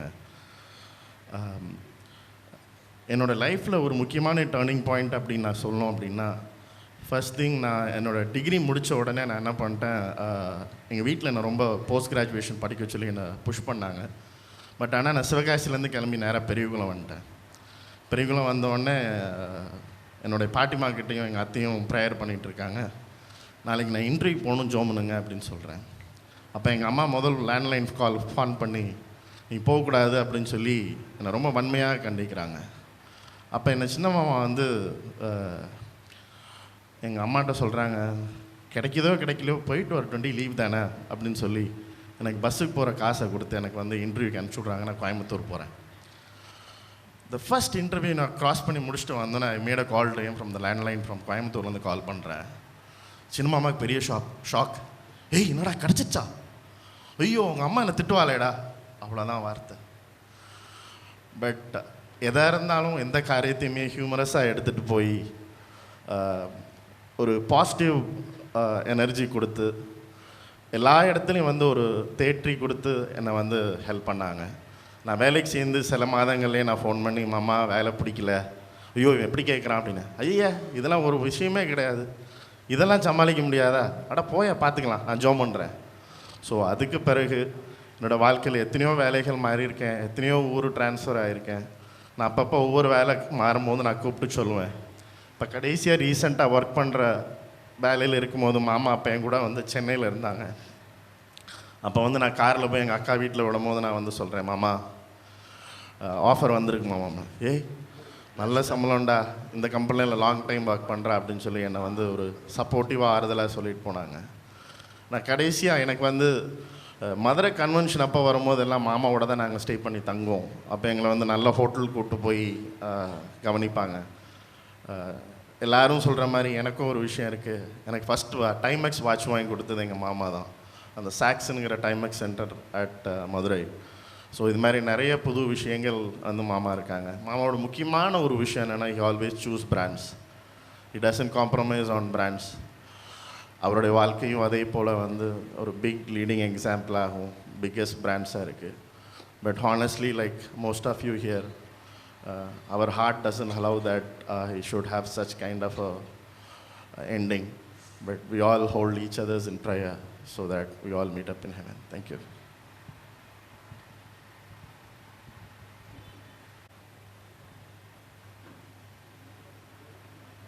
Pillows you were tempest tossed, when you were discouraged thinking all is lost. Count your many blessings, name them one by one, and it will surprise you what the Lord has done. Count your blessings, name them one by one. Count your blessings, see them God has done. Count your blessings, name them one by one. And it will surprise you what the God has done. Are you ever burdened with a load of care? Does the cross seem heavy you are called to bear? Count your many blessings, every doubt will fly, and you will keep singing as the days goes by. Count your blessings, name them one by one. Count your blessings till the God has done. Count your blessings, name them one by one, and it will surprise you what the God has done. When you look at others with their lands on gold, think that Christ has promised you with birth above. Count your mining blessings which can never know your reward in heaven or your home on high. Count your blessings, name them one by one. Count your blessings, name what God has done. Count your blessings, name them one by one, and it will surprise you what the God has done. Count your blessings. the great or small, do not be discouraged, God is over all. Count your many blessings, angels will attend, help and comfort give it to your journey's end. Count your blessings, name them one by one. Count your blessings, see the God has done. Count your blessings, name them one by one, and it will surprise you what the God has done.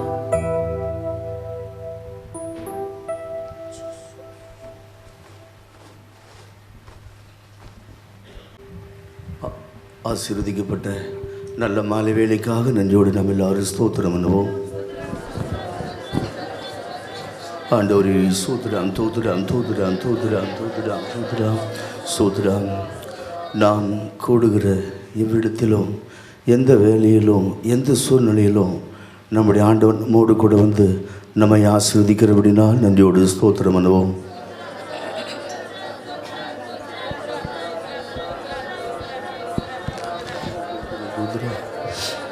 இந்த மாலை வேளையிலும் நல்ல அருமையான சாட்சிகளை நாம் கேட்டுக்கொண்டிருந்தோம்.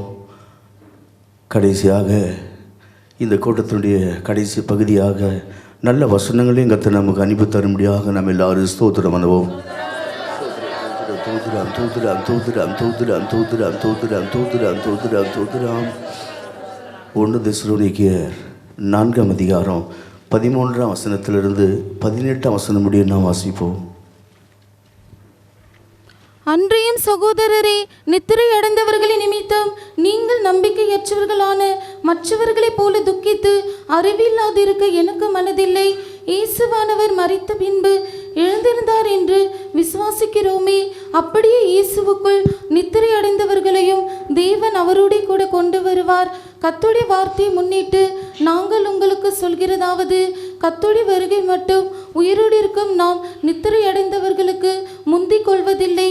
ஏனெனில் கர்த்தர் தாமே ஆரவாரத்தோடும் பிரதான தூதனுடைய சத்தத்தோடும் தேவ எக்காலத்தோடும் வானத்தில் இருந்து இறங்கி வருவார். அப்பொழுது கிறிஸ்துவுக்குள் மரித்தவர்கள் முதலாவது எழுந்திருப்பார்கள். பின்பு உயிரோடு இருக்கும் நாமும் கர்த்தருக்கு எதிர்கொண்டு போக மேகங்கள் மேல் அவர்களோடே கூட ஆகாயத்தில் எடுத்துக்கொள்ளப்பட்டு இவ்விதமாய் எப்பொழுதும் கர்த்தருடனே கூட இருப்போம். 1 Thessalonians chapter 4 verses 13 to 18. ஆகையால் இந்த வார்த்தைகளினாலே நீங்கள் ஒருவரையொருவர் தேற்றுங்கள். தேவனுக்கு மகிமை உண்டாவதாக. Glory be to God. வேதம் என்கிறது மறைந்து போகாத ஒரு நிச்சயமான ஒரு பொக்கிஷம். Bible is a treasure which will not perish. இந்த உலகத்தில் எத்தனையோ புஸ்தகங்கள் அந்தந்த காலகட்டங்களில் பிரசித்தி பெற்ற புகழ் பெற்றதாக இருந்தாலும் கொஞ்ச காலமான பின்பு அவைகள் மறைந்து இல்லாமலும் போய்விடுகிறது. There are many famous books in this world, but they will exist for only a certain period and then it will vanish away. ஆனால் இந்த வேத புஸ்தகம் என்பது எத்தனையோ ஆண்டுகளாக இன்னும் இருந்து மனிதனுக்கு சந்தோஷத்தையும் மகிழ்ச்சியும் அளித்து கொண்டே இருக்கிறது. Since many years this Bible exists and gives joy and happiness to men. வேத வசனங்கள் எல்லாம் தேவ ஆவியினால் அருளப்பட்டது. All the scriptures are given by the Spirit of God. தேவ மனிதர்கள் தேவ ஆவியினால் ஏவப்பட்டு எழுதப்பட்ட சத்தியங்கள். These are the truths which are urged by the holy men and written this. வேதத்தில் சொல்லப்பட்ட எல்லாமே உண்மை, நீதியானவைகள், சத்தியம், நிறைவேறக்கூடிய வார்த்தைகள். All the things written in the Bible are truth and faithful and righteous words. ஆகையால் இந்த வேத வசனத்தில் யாருக்கும் சந்தேகம் வேண்டியதில்லை, அவநம்பிக்கை வேண்டியதில்லை.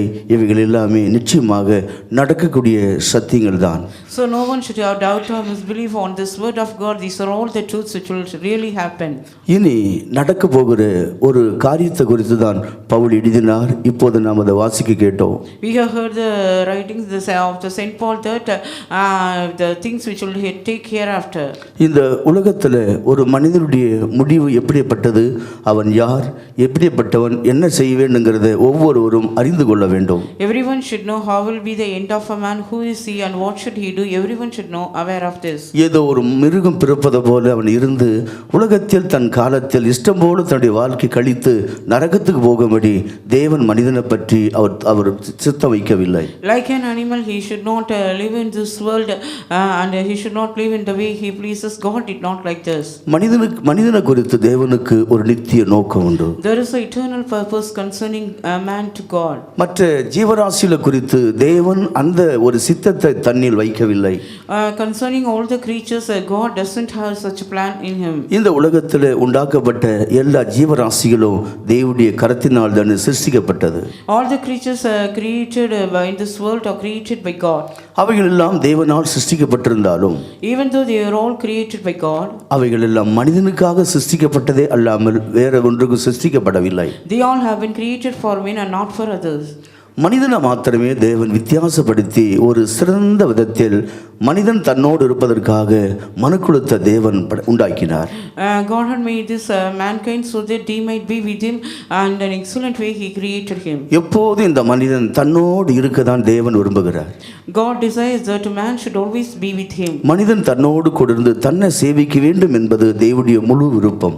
It is the whole purpose of God that man should always be with him and serve him. படைத்தது எல்லாவற்றையும் படைத்தது மனிதனுக்காக.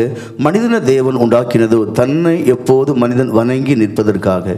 He created all things for man, and he created man for himself. இந்த திட்டத்தை சாத்தான் அதை முறியடித்து விட்டான். But Satan destroyed this plan. இந்த மனிதன் எப்போது தேவனோடு இருக்கக்கூடாது என்பதற்காக தேவனை விட்டு மனிதனை பிரிக்கும்படி சாத்தான் சதி திட்டம் செய்து தேவனை விட்டு மனிதனை பிரித்து விட்டான். Satan had done conspiracy so that man should not always abide with man, and he separated man from God. தேவன் பரிசுத்தம் உள்ளவர். God is holy.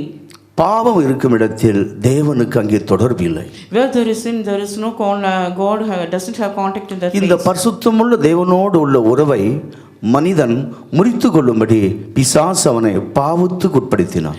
To destroy this contact with men, Satan indulges man into sin. இந்த மனிதனுக்கும் தேவனுக்கும் மத்தியில் இந்த பாவம் வந்த பின்பு அங்கே ஒரு பிரிவினை உண்டாகிவிட்டது. When sin came in between man and God, there was a separation there between them. ஒரு மனிதன் தன் வாழ்க்கையில ஆண்டவரோடு இருக்க முடியும். When a man can always be with the Lord, அவன் என்றைக்கு பாவத்துக்கு தன் ஜீவியத்தில் இடம் கொடுப்பானோ, the day when he gives room to sin in his life, அது முதற்கொண்டு தன் வாழ்க்கையை தேவனோடு உள்ள தொடர்பை அவன் துண்டித்துக் கொள்கிறான். from the day he cuts the fellowship with God in his life. பாவமுள்ள வாழ்க்கை தேவனுடைய முகத்தை விட்டு நம்மை மறைத்துவிடும். Sinful life hides the face of God from us. மனிதன் பாவத்துக்கு விலகி அவன் ஓட வேண்டியவன். Man should flee away from sin. பாவத்துக்கு விலகி பரிசுத்தத்தை தன்னில் காத்துக்கொள்ளும்படி தேவன் அவனை சிருஷ்டித்திருக்கிறார். To flee away from sin and to keep holiness, God has created him. இந்த மனிதனுடைய சிருஷ்டிப்பின் வரலாறு அது ஒரு பெரிய கதையாகவே மாறிவிட்டது. The creation of man is a great story. ஆதி மனிதனை தேவன் கைகளினாலே படைத்தார். God created first man with his hands. நாசில சுவாசமுள்ள எல்லா ஜீவராசிகளும் தேவன் பூமியின் மண்ணினாலே உண்டாக்கினார். But all the other creatures which have life in it, தேவன் தன்னுடைய கரத்தில் படைத்த கடைசி சிருஷ்டி தான் மனிதனாக இருக்கிறான். The last creature was made with the hand of God is man. கடைசியாக மனிதனை படைத்தது தன் சாயலை கொண்டும் தன் ரூபத்தை கொண்டும் அவனை சிருஷ்டித்தார். He created lastly man in order to attain his by his image and likeness. நாம் காண்கிற மிக உயரத்தில் இருக்கிற வான பூமி அனைத்தையும் தேவன் தமது வார்த்தையினாலே நிலைநிறுத்தினார். The heaven and the earth God established them by his word. வானத்தை பூமியும் தன்னுடைய வல்லமுள்ள வார்த்தையினாலே அவையில் நிறுத்தி வைத்திருக்கிறார். The Lord had established this heaven and earth by his powerful word. இந்த பூமிக்கு ஒரு அஸ்திபாரம் உண்டு. There is a foundation to this earth. இந்த பூமிக்கு ஒரு திரை உண்டு, மேலே ஆண்டவர் வைத்திருக்கிறார். There is a curtain to this earth that is kept above. தேவன் வானங்களை உண்டாக்கி இருக்கிறார். God has created heavens. இவைகள் எல்லாம் படைத்து மனிதன் வானத்தின் கீழ் இருக்கும்படி அவனை உண்டாக்கினார். Has created all things, and he has also created man so that he might under the earth. கடைசியாக மனிதனை தேவன் படைத்தாலும் Even though God created man lastly, இந்த பூமியில சிருஷ்டித்த எல்லாவற்றையும் அவருடைய கட்டுப்பாட்டுக்குள்ளே அவருடைய ஆளுகைக்குள்ளே கர்த்தர் கொடுத்திருந்தார். all the creatures of this earth are subdued under the hand of man. இவைகள் எல்லாவற்றையும் மனிதன் இழந்து போகத்தக்கதாக விழுந்து போன ஆவிகள் ஏற்கனவே பூமியில் இருக்கிறது. There are already the fallen spirits are in this earth so that man may live. மனிதனை படைப்பதற்கு முன்பாக தேவன் தூதர்களை சிருஷ்டித்தார். Before God created man, he created angels.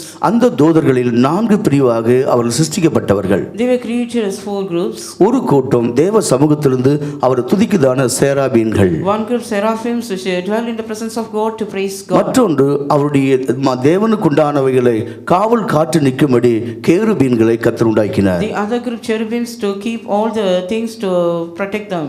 மனிதனுக்கும் தேவனுக்கும் தொடர்பு உண்டாக்கும்படி அங்கே காபிரியேலுங்கிறதான ஒரு தூதனையும் கூட உண்டாக்குகிறார். God created Gabriel so that man should contact with God. மனிதனுடைய ஜெபங்களை தேவனிடத்துக்கு கொண்டு போகிறவர்களும் தேவனிடத்தில் பதில் கொண்டு வருகிறவர்களும் அவர்களாக இருக்கிறார்கள். They are the ones who brings the prayers of men to God and brings answer to them. ஒரு இராணுவத்துக்கு ஒப்பாக மிகாவேலுங்கிறதான தூதனையும் அவருடைய சேனையும் ஆண்டவர் படைத்தார். God has created Michael as an army. அவர்கள் தேவனுக்காக தேவனுடைய பட்சத்திலிருந்து சத்துருக்களோடு யுத்தம் செய்யும்படியாக ஏற்படுத்தப்பட்டவர்கள். They are on the Lord's side and to fight the battles of the Lord. இவர்களில் இந்த கூட்டத்தில் பலராக படைக்கப்பட்டவர்கள். They are all created many. அவர்கள் தள்ளப்பட வேண்டிய ஒரு சூழ்நிலை ஏற்பட்டது. There was an occasion so that they might fall. அவர்கள் செய்த பாவம் மேட்டிமை பெருமையை தங்களுக்குள்ளே கொண்டு வந்தார்கள். The sin committed by them was they brought pride and haughtiness in them. அது ஏசாயா தீர்க்கதரிசி புத்தகம் 14ஆம் அதிகாரத்தில் முக்கியமாக நாம் புரிந்து கொள்ளலாம். In Isaiah chapter 14 we are able to understand this. எசேக்கியேல் 28ஆம் அதிகாரத்தில் நீங்கள் அதை புரிந்து கொள்ளலாம். In Ezekiel chapter 28 also we can understand this. யூதாவின் சுவிசேஷ யூதாவின் நிருபத்திலேயும் நீங்கள் அதை புரிந்து கொள்ளலாம். Judah we know it. இப்படி 4 பிரிவாக உண்டாக்கப்பட்ட இந்த தூதர்களிலிருந்து சிலர் தள்ளப்பட்டார்கள். The angels were created as 4 groups, some were cast away. அவர்கள் தேவனுக்கு மேல் தங்களுடைய சிங்காசனத்தை போடும்படி விரும்பின பொழுது When they put their throne above God, மனமேட்டி நிமித்தம் அவள் தள்ளப்பட்டு பிசாசுகளாய் மாற்றப்பட்டார்கள். Because of their haughtiness of mind they were cast away and became devils. அதன் பின்புதான் தேவன் மனிதனை சிருஷ்டித்தார். Only after them God created man. ஆகையால் இப்போது மனிதனுக்கு தேவனுக்கு மத்தியில் ஒரு சத்துருவத்தை உண்டாக்கக்கூடிய சாத்தானின் சேனை உற்பத்தி ஆகிவிட்டது. Now there was a company of angels so that they might create enmity between God and man. இந்த தூதர்கள் இவ்விதமாக விழுந்தது நிமித்தம் Because the angels are fallen in such a way. மனிதன் தன்னோடு இருக்கும்படிதான் மனிதனை தேவன் படைத்தார். God created man so that man might be with him. அந்த இடத்தில் தான் பிசாசு திட்டமாக அவன் வழியை தன்னுடைய திட்டத்தை வெளியாக்கினார். In that place itself devil created a plan. இந்த மனிதன் தேவனோடு இராதபடி அவனை இழுக்க வேண்டும். So that man should not be with God, he should drag man. மனிதனுக்கு தேவன் கொடுத்த கட்டளையை அந்த பிசாசு தவறாக அவளுக்கு போதித்தது. Satan teach the doctrine of men in the wrong way. தேவன் நன்மை தீமை அறியக்கூடிய கனி நீ புசிக்க கூடாது என்று ஆதாமுக்கு சொல்லி இருந்தார். God told Adam that he should not eat the fruit of knowing good and evil.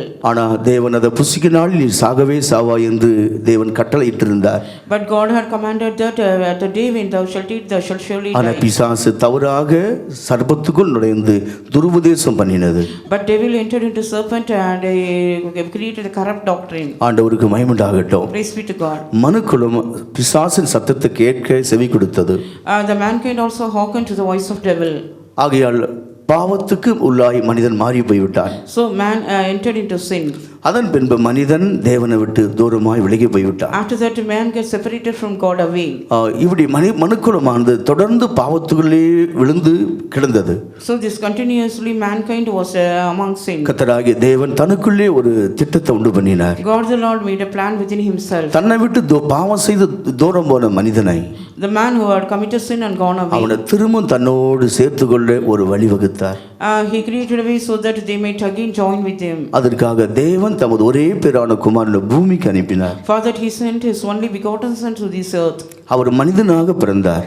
He born as a man. ஆனா மனிதன் பிறப்பது போல பிறக்கவில்லை. But he did not born as a man born. ஒரு மனிதன் தாய் தகப்பனுடைய வித்தினாலே உண்டாக்கப்படுகிறார். A man is created of the seed of father and mother.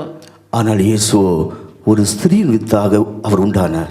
But Jesus is of the seed of the woman. பரிசுத்த ஆவியானவர் மூலம் ஒரு ஸ்திரீயின் வித்தாக ஸ்திரீயின் மூலமாக அவர் பிறந்தார். Through the power of the Holy Spirit and as the seed of the woman he was born. அவருடைய பிறப்பில் ஒரு பரிசுத்தமுள்ள ஒரு பிறப்பு காணப்பட்டது. His born itself is a holy born. பரிசுத்தமுள்ள ஒரு பிறப்பை பெற்ற இயேசுவானவர் Jesus who has holy birth. அவர் பரிசுத்தமுள்ளவராகவே வாழ்ந்து வந்தார். He was living as holy one. அவர் பாவம் செய்யவில்லை. He committed not sin. அவர் பாவம் அறியவில்லை. He did not know sin. அவரிலே பாவம் இல்லை. There was no sin in him. பாவம் செய்யவில்லை, பாவம் அறியவில்லை, பாவம் இல்லை என்று 3 வசனங்கள் அங்கே குறிப்பிடப்படுகிறது. He did not know sin, he committed not sin and in him was no sin. 3 verses. மனிதன் ஆவி, ஆத்துமா, சரீரம் உள்ளவனாக உண்டாக்கப்பட்டிருக்கிறார். Man was created having spirit, soul and body. பாவம் செய்யவில்லை என்பது சரீரத்தில் கிரியில நடக்கையில பாவம் செய்யாத ஒரு அனுபவம். Did not commit sin means not committing sin in the body, in the works. பாவம் இல்லை என்பது இருதயத்தில் பாவம் இல்லாத ஒரு ஜீவியம். No sin means there is no sin in the heart. சிலர் பாவம் செய்யாவிட்டாலும் கூட இருதயத்திலே பாவத்தை வைத்திருக்க பகை விரோதத்தை வைத்துக் கொள்கிறார்கள். Even though some will not commit sin, they are keeping hatred and enmity in their heart. அவர் பாவம் அறியவில்லை என்று பார்க்கும் பொழுது When they know no sin, அவருடைய மனதில் பாவம் இல்லாத ஒரு தன்மை. not knowing sin in mind. அப்ப மனதிலும் இருதயத்திலும் பாவம் இல்லாதவராக பரிசுத்தமுள்ள ஒரு இயேசு இந்த பூமியிலே வாழ்ந்து வந்தார். So Jesus was having no sin in his mind. So அப்ப முழு மனுக்குலத்தின் பாவத்தின் தன்மேல் ஏற்றுக்கொண்டு he accepted all the sins of the mankind. அவர் கல்வாரி சிலுவையிலே மனிதனுக்காக மரித்து ரத்தம் சிந்தினார். He died for mankind on the cross of Calvary shed blood. அந்த ரத்தத்தின் மூலமாக மனிதன் கழுவப்படும் போது through that blood when a man is cleansed, அந்த ரத்தத்தை விசுவாசிக்கும் பொழுது when he believes that blood, இந்த மனிதனை ஆவி ஆத்துமா சரீரத்தில் ஒரு பரிசுத்தவனாய் மாற்றுகிறது. now he creates a man, makes a man holy in his spirit, soul and body. இதுதான் வேதத்துடைய உண்மை பொருள், உண்மையான சத்தியம். This is the truth of this Bible. அதில் ஒன்றுதான் நம்முடைய அருமையான பிரதர் சந்திரசேகரும் அடைந்து கொண்டார். Among one brother Chandrasekhar also attained. தன் பாவத்தை ஒத்துக்கொண்டு அவர் ஞானஸ்நானம் பெற்றுக்கொண்டார். He accepted and realized his faults and he took இயேசுவின் இரத்தத்தினால் அவருடைய பாவங்கள் போக்கப்பட்டது. His sins were cast away by the blood of Jesus. அதன் பின்பு அவர் பரிசுத்தாவின் அபிஷேகத்தையும் பெற்றுக்கொண்டார். Then he received Holy Spirit. ஒளியிலுள்ள பரிசுத்தாவினோடு சேர்ந்து அவர் ஐக்கியமாக ஜீவித்தார். He had fellowship with the saints in light. அதன் பின்பு பரலோகத்திலே போய் குடியிருப்பதற்காக in order to dwell in heaven, அவர் இருந்த நாளெல்லாம் அதற்கு தகுதியாக தன்னை ஒப்பு கொடுத்திருந்தார். in the days he lived, he committed worthy for that. அதன் அடிப்படையில் தான் நாம் ஆரம்பத்தில் வாசித்த வசனத்தில் நாம் புரிந்து கொள்கிறோம். From the beginning verse which I read, we understand this. மரித்துள்ள குறித்து நாம் அறிவில்லாது இருக்க நான் விரும்பவில்லை என்று சொல்கிறார். We are not aware that ignorant of them that it's உலகத்திலே மரித்ததான தேவனுடைய பிள்ளைகள், the people of God who die in this அவர்கள் எங்கே போகிறார்கள், எங்கே இருக்கிறார்கள் என்பதை நாம் புரிந்து கொள்ள வேண்டும். where they will go and where they are here existing, we must understand. ஒரு தேவனுடைய பிள்ளை இந்த உலகத்தில் மரிக்கும்போது, a child of God when he dies in this world, அவன் தேவனிடத்திலே போய் சேருகிறான். he goes and joins to the Lord. அதை உறுதிப்படுத்த முடியாத தான் 14 வசனத்தில் அவர் கூறுகிறார். So in verse 14 he says, 1 தெசலோனிக்கேயர் 4 அதிகாரம் 14 வசனத்தில் அவர் சொல்லும்போது, when he says in 1 Thessalonians 4:14, கிறிஸ்து மரித்தார் பின்பு உயிரோடு எழுந்தார் என்று நாம் அறிவோம். we know that Jesus died and rose again. அதுபோல கிறிஸ்துக்குள் மரிக்கிற ஒரு தேவனுடைய மனுஷனும், even so they that die in Christ, கிறிஸ்துக்குள் மரிக்கிறவர்களும் அவர் கிறிஸ்துவிடத்திலே போய் சேருகிறார்கள். they that dies in Christ, they will also go with Christ. ஒரு நாள் கிறிஸ்து வர இருக்கிறார், அப்பொழுது அவர்களை தம்மோடு கூட கொண்டு வருவார். Only Jesus will come on third day, he will bring along with him. ஆண்டவருக்கு மகிமை உண்டாகட்டும். Praise be to God. தேவனுடைய பிள்ளைகளே, இந்த உலகத்தில் மனிதனுடைய நிலைமை என்னங்கிறதை நாம் அறிய வேண்டும். O children of God, we have to aware what is the state of a man. இந்த உலகத்தின் வாழ்க்கை எல்லாம் அழிந்து போகக்கூடிய ஒரு வாழ்க்கை. The life of this world is will perishable. இந்த உலகத்தின் வாழ்க்கை குறைஞ்ச கால ஒரு வாழ்க்கை தான். This is a short span of time. இந்த குறைஞ்ச கால வாழ்க்கையில் this short span of life, ஒரு மனிதன் தன்னை கிறிஸ்துவுக்கு ஒப்பு கொடுத்தால், when a man commits himself to Christ, அவருடைய இரத்தத்தினால் தன்னுடைய பாவங்களை போக்கிக் கொண்டால், if he washes away by his blood, அவனுக்கு ஒரு நிரந்தரமான ஒரு நீடிய வாழ்வானது நித்தியத்தில் இருக்கிறது. he has an everlasting life in eternity. அந்த நித்திய வாழ்க்கை அறிந்துதான் அருமையான சகோதரர் அநேக ஆத்துமாக்கள் ஆதாயப்படுத்தினார். Having known this everlasting life, our dear brother had won many souls. அவர் இப்பொழுது எங்கே அவர் கடந்து போயிருக்கிறார்? Now where he had gone, ஒரு அழிவில்லாத ஒரு ராஜ்யத்தை அவர் போய் அடைய முடியாக போயிருக்கிறார். to attain the unmovable kingdom he had gone. அழிவில்லாத ஒரு ராஜ்யம் உண்டு, அந்த ராஜ்யத்துக்கு தன்னை ஆயத்தப்படுத்திக் கொண்டார். He had prepared himself for that kingdom which shall not இந்த உலகம் அழிவுள்ள உலகம். This world will be இந்த உலகத்தில் நாம் சம்பாதிக்கிற சேர்த்து வைக்கிற எல்லாமே ஒரு நாள் அழிய போகிறது. all our earnings and possession one day it will all be destroyed. இந்த உலகத்தில் நாம் காண்கிற கிரிகள் எல்லாமே எரிந்து அழிய போகிறது. உள்ள உலகத்தில் வாழ்கிற மனிதனுக்கு அழியாத ஒரு ராஜ்யத்தை ஆண்டவர் ஆயத்தப்படுத்திக் கொண்டிருக்கிறார். Man who is living in this perishable world, God is preparing a kingdom which shall not be moved. இதை நாம் அறிய முடியாததான். In order to know this, பரலோகம் ஒன்று உண்டு என்பதை வேதம் எடுத்து காட்டுகிறது. the Bible signifies that heaven is true. 115ஆம் சங்கீதத்துடைய 3ஆம் வசனத்தை வாசிக்கும் பொழுது, when we read in Psalms 115 verse 3, நம்முடைய தேவன் பரலோகத்தில் இருக்கிறார், our God is in heaven, தமக்கு சித்தமானது எல்லாம் அவர் செய்து கொண்டே இருக்கிறார். he doeth whatever he hath pleased. பரலோகத்தில் இருந்து இந்த பூமியை தேவன் தமது கட்டுப்பாட்டுக்குள்ளே திருப்புகிறார். being in heaven, God is controlling this earth. இந்த உலகத்தில் எழும்புகிற எந்த ராஜ்யமானாலும், whatever kingdom in this world, உலகத்தை ஆளுகை செய்கிற எந்த அதிகாரிகளானாலும், whosoever the officers, பரலோகத்தில் இருக்கிற தேவனுடைய கட்டுப்பாட்டை அல்லாமல் இவள் சொந்தமா நடத்த முடியாது. without the control of God who is even, they cannot lead it upon. பூமியின் ராஜ்யங்களிலே கர்த்தர் ஆளுகை செய்கிறார்.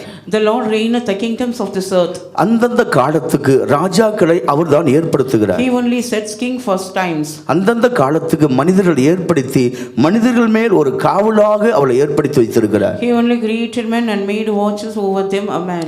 இந்த பரலோகத்தில் இருக்கிற தேவனிடத்தில் ஒரு மனிதன் போய் குடியிருக்க வேண்டும். If a man has to go and dwell with the man, God who is in heaven. இத மூன்று பகுதியாக நாம் படிக்கிறோம். We are learning it three ways. ஒன்று பரலோகம், ஒன்று உண்டு. There is a heaven. இந்த பரலோகம் எதற்காக உண்டா இருக்கிறது? What for this heaven? பரம தேவன், பரலோகத்தில் வாசம் பண்ணுகிற தேவன், பரிசுத்தமுள்ள தேவன் தங்கி இருக்கிற இடம்தான் பரலோகம். Eternal God, everlasting God, the holy God, residing place is heaven. பாவிகள் போய் தங்குற இடம் பாதாளம், நரகம். The dwelling place of sinners is hell. பாவம் செய்கிற ஆத்துமா சாகும். The sin that commits sin will die. பாவத்தின் சம்பளம் மரணம். The wages of sin is death. பாவிகளும் ஆண்டவரை மறக்கிறவர்களும் நரகத்திலே தள்ளப்படுவார்கள். The sinners and they that forget God, they will put in hell. கண்டிப்பாக உறுதியாக ஒரு நரகம் உண்டு என்பதை மனுக்குலம் புரிந்து கொள்ள வேண்டும். A mankind should surely understand that there is a hell. கீழே பூமிக்கு கீழே ஒரு நரகம் உண்டு, ஒரு பாதாளம் உண்டு. Beneath the earth there is hell. அந்த நரகத்திலே நரகத்துக்காக மனிதன் சிருஷ்டிக்கப்பட்டவன் அல்ல. Man is not created for hell. அவன் செய்கிற பாவத்து நிமித்தம் தான் அந்த நரகத்திலே தள்ளப்படுகிறான். Because of the sin commits by him, he is cast into hell. மனிதன் செய்கிற எல்லா பாவங்களும் எழுதி வைக்கப்படுகிறது. All the sins committed by men are written. ஒருவேளை மனிதன் நினைக்கலாம், என் சரீரம் எனக்குரியது. Man may think that this body belongs to N me. பணம் என்னுடையது. My money belongs to me. என் வீடு என்னுடையது. My house belongs to me. என்னுடைய சுதந்திரம் எனக்குரியது. My inheritance is for me. நீ மனம் போல ஜீவிக்கலாம். I can live as I like. நீ மனம் போல ஜீவிக்கும்படி கர்த்தர் உனக்கு சுயாதீனத்தை கொடுத்தார். God has given you dominion so that you may live. மனிதன் செய்கிற ஒவ்வொன்றும் அப்படி காரியத்தில் எழுதி வைக்கப்படுகிறது. Man's every matters are written. மனிதன் செய்கிற ஒவ்வொரு குற்றங்களும் தேவ சமூகத்தில் எழுதி வைக்கப்படுகிறது. All the false commits by men are written in the presence அதே of God. சந்தர்ப்பத்தில் மனிதன் செய்கிற ஒவ்வொரு நன்மைகளும் அப்படி சமூகத்திலே போய் எழுதி வைக்கப்படுகிறது. At the same time, all the goodnesses done by men are written in the presence of God. ஆகையால் தான் சத்தியத்தை அறிந்தவர்கள் பயந்து ஜீவிக்கிறார்கள். So the people who know the truth, they all மற்றொரு வசனம் சொல்லுகிறது, ஒரு மனிதன் தன் மனதில் தீமையை யோசிக்கும் போதே கர்த்தர் அதை கண்டுபிடிக்கிறார். When a man thinks evil in his mind itself, God knows that. இருதயத்தின் எண்ணங்களையும் கர்த்தர் நியாயம் தீர்க்கிறார். Even God judges the thoughts of a heart. இருதயத்தை உண்டு பண்ணினவர் தேவன்தான். God has created the heart. மனிதனுக்கு இருதயத்தை கொடுத்த இந்த ஆண்டவர், God who gave this heart to இந்த man, இருதயத்தில் எழும்புகிற எல்லா தீய எண்ணங்களையும் கூட அவர் கண்டு ஆராய்ந்து விடுகிறார். even he searches all the evil thoughts rise out of his heart. இப்படிப்பட்ட ஒரு இக்கட்டான சூழலில் தான் மனிதன் வாழ்ந்து கொண்டிருக்கிறார். Man is living such a critical state. அப்போ இந்த பரலோகத்தில் இருக்கிற தேவனிடத்தில் போய் எப்படி ஒரு மனுஷன் சேர முடியும்? So how can a man go to God who is living in heaven? அதற்கு ஒரு வழிதான் மரணம். One way is death. பரலோகத்தில் இருக்கிற தேவனிடத்துக்கு ஒரு மனுஷன் போக வேண்டுமானால் இந்த உலகத்தில் அவன் செலுத்த வேண்டிய ஒரு கிரயம் அவன் மரிக்க வேண்டும். For man has to go to God who is in heaven. In this world he has to face death. அவன் சரீரத்தில் அவன் மரிக்க வேண்டும். He has to die in his body. இந்த சரீரத்தில் மரிக்கும் பொழுது when he dies in his body, அந்த சரீரத்துக்குள் இருக்கிற ஒரு விலையேற பெற்ற ஒரு ஆத்துமா உண்டு. there is a soul which is a very most precious. அந்த ஆத்துமாவுக்குள்ளே ஒரு உள்ளான மனுஷன் உண்டாய் வருகிறான். there is an inner man in that soul. ஒரு முட்டை எடுத்துக்கொண்டால் அது மேலே வந்து ஒரு வெள்ளை நிறத்தில் அந்த கூடு இருக்கிறது. when we consider an egg, there is an outward shell. ஆனால் அதுக்குள்ளே அந்த கரு வந்து உண்டா இருக்கிறது. that is a yolk inside it. அந்த நாள் வரும் பொழுது, when the day comes, இந்த கூடு உடைந்து this shell will break out. அதுக்குள்ள இருக்கிற கரு ஒரு உருவமாய் மாறி within the cell it will become a cell. அது எப்படி ஜீவிக்கிறதோ as it how it lives, அந்த விதமாகவே likewise இந்த மனிதனுக்குள்ளே ஆண்டவர் வந்து வெளியேற பெற்ற ஒரு கருவை வைத்திருக்கிறார். God has kept a man with a very excellent. அந்த கருதான் தேவனுடைய வித்து, வேத வசனங்கள். that yoke is the seed of God. இந்த வேத வசனங்களை இருதயத்தில் தேவன் வைத்து God has kept this seed in the heart. அவனில் ஒரு புதிய மனிதனை சிருஷ்டிக்கிறார். He creates new man in him. அந்த புதிய மனிதன் சிருஷ்டிக்கப்படும் பொழுது when the new man is created, அவன் கிரியைகள் வித்தியாசப்படுகிறது. his works are changed. அவன் பாவம் செய்வதில்லை. He will not commit sin. பொய் பேசுவதில்லை. He will not lie. அவன் திருடுவதில்லை. He will not rob. அவன் சண்டை போடுவதில்லை. He will not fight. அவன் ஏமாற்றுவதில்லை. He will not cheat. மற்றவர்களை கெடுப்பதில்லை. He will not தீய வழிகளுக்கு அவன் போவதில்லை. He will not go to evil ways. இது எங்கே இருந்து வருகிறது? From where it comes? அந்த இருதயத்தில் ஒரு புதிய சிருஷ்டியின் கிரியை வெளிப்படுகிறது தான் இந்த அனுபவம். The experience of revealing a new work out of heart. அப்போ இந்த புதிய மனிதன் உருவாகி this new man is created. ஒரு பரிசுத்தம் உள்ளுக்குள்ளே உண்டாகி உண்டாகி The holiness is formed within அந்த him. பரிசுத்தத்தின் பூரணம் வரும் பொழுது When the perfection of holiness இந்த comes, முட்டைக்குள் இருக்கிறதான கரு பூரண உருவத்தை அடையும் போது when the yolk in the inside the egg comes, அந்த it கூடு உடைவது போல as the shell is broken, இந்த சரீரமாகிய கூட்டை மனிதன் கலைக்க வேண்டும். so also man has to break out the shell which is body. இந்த சரீரம் ஒரு கூடு, This body is a shell. இது ஒரு கூடாரம். It's a shell. அப்போ உள்ளே இருக்கிற மனிதன் பூர்ணமாகும் போது When the inner man gets perfected, அவனுக்கு மரணம் எப்போது சம்பவிக்கின்ற யாரும் சொல்ல முடியாது. no man cases when death comes. இந்த அருமையான சகோதரனுக்குள் ஒரு பெரிய வேலை பல ஆண்டுகளாக நடந்து கொண்டே இருந்தது. Since many years, great work done in his அந்த வேலை கிறிஸ்து போல உள்ளுக்குள்ள மாறக்கூடிய ஒரு பெரிய வேலை. The great work of transforming like Christ. அந்த வேலை அவருக்குள்ள முடியும் காலம் வந்த பொழுது When the time comes to end that work, இந்த சரீரமாகிய கூட்டை அவர் உடைத்து விட்டார். he broke his shell, that's இந்த body. கூட்டை உடைத்து அந்த ஆத்துமா ஆண்டவருக்கு இடத்துக்கு அது போய்விட்டது. Broke out his shell and his soul went to the Lord. இது உண்மை என்பதை நிரூபிக்கும்படி பவுல் சத்தியத்தில் எழுதி வைத்திருக்கிறார். To prove this, St. Paul writes the truth. 2 கொரிந்தியர் 5ஆம் அதிகாரத்தினுடைய 7ஆம் 8ஆம் 9ஆம் வசனங்களை படிக்கும்போது When we read in 2 Corinthians 5 verses 7 to 9, மிகவும் அழகாக தெளிவாக பவுல் எழுதியிருக்கிறார். beautifully St. Paul writes this. அதாவது இந்த சரீரத்தை விட்டு குடி போகவும், To go out of this body, இந்த சரீரத்தை விட்டு குடி போகவும், to go out of this body, கர்த்தரிடத்தில் போய் குடியிருக்கவும் விரும்புகிறோம். to dwell with this Lord. கொஞ்சம் படிச்சு காட்டு. இந்த தேகத்தில் குடியிருக்கையில் கர்த்தரிடத்தில் குடியிராதவர்களாய் இருக்கிறோம் என்று அறிந்தும் எப்பொழுதும் தைரியமாய் இருக்கிறோம்.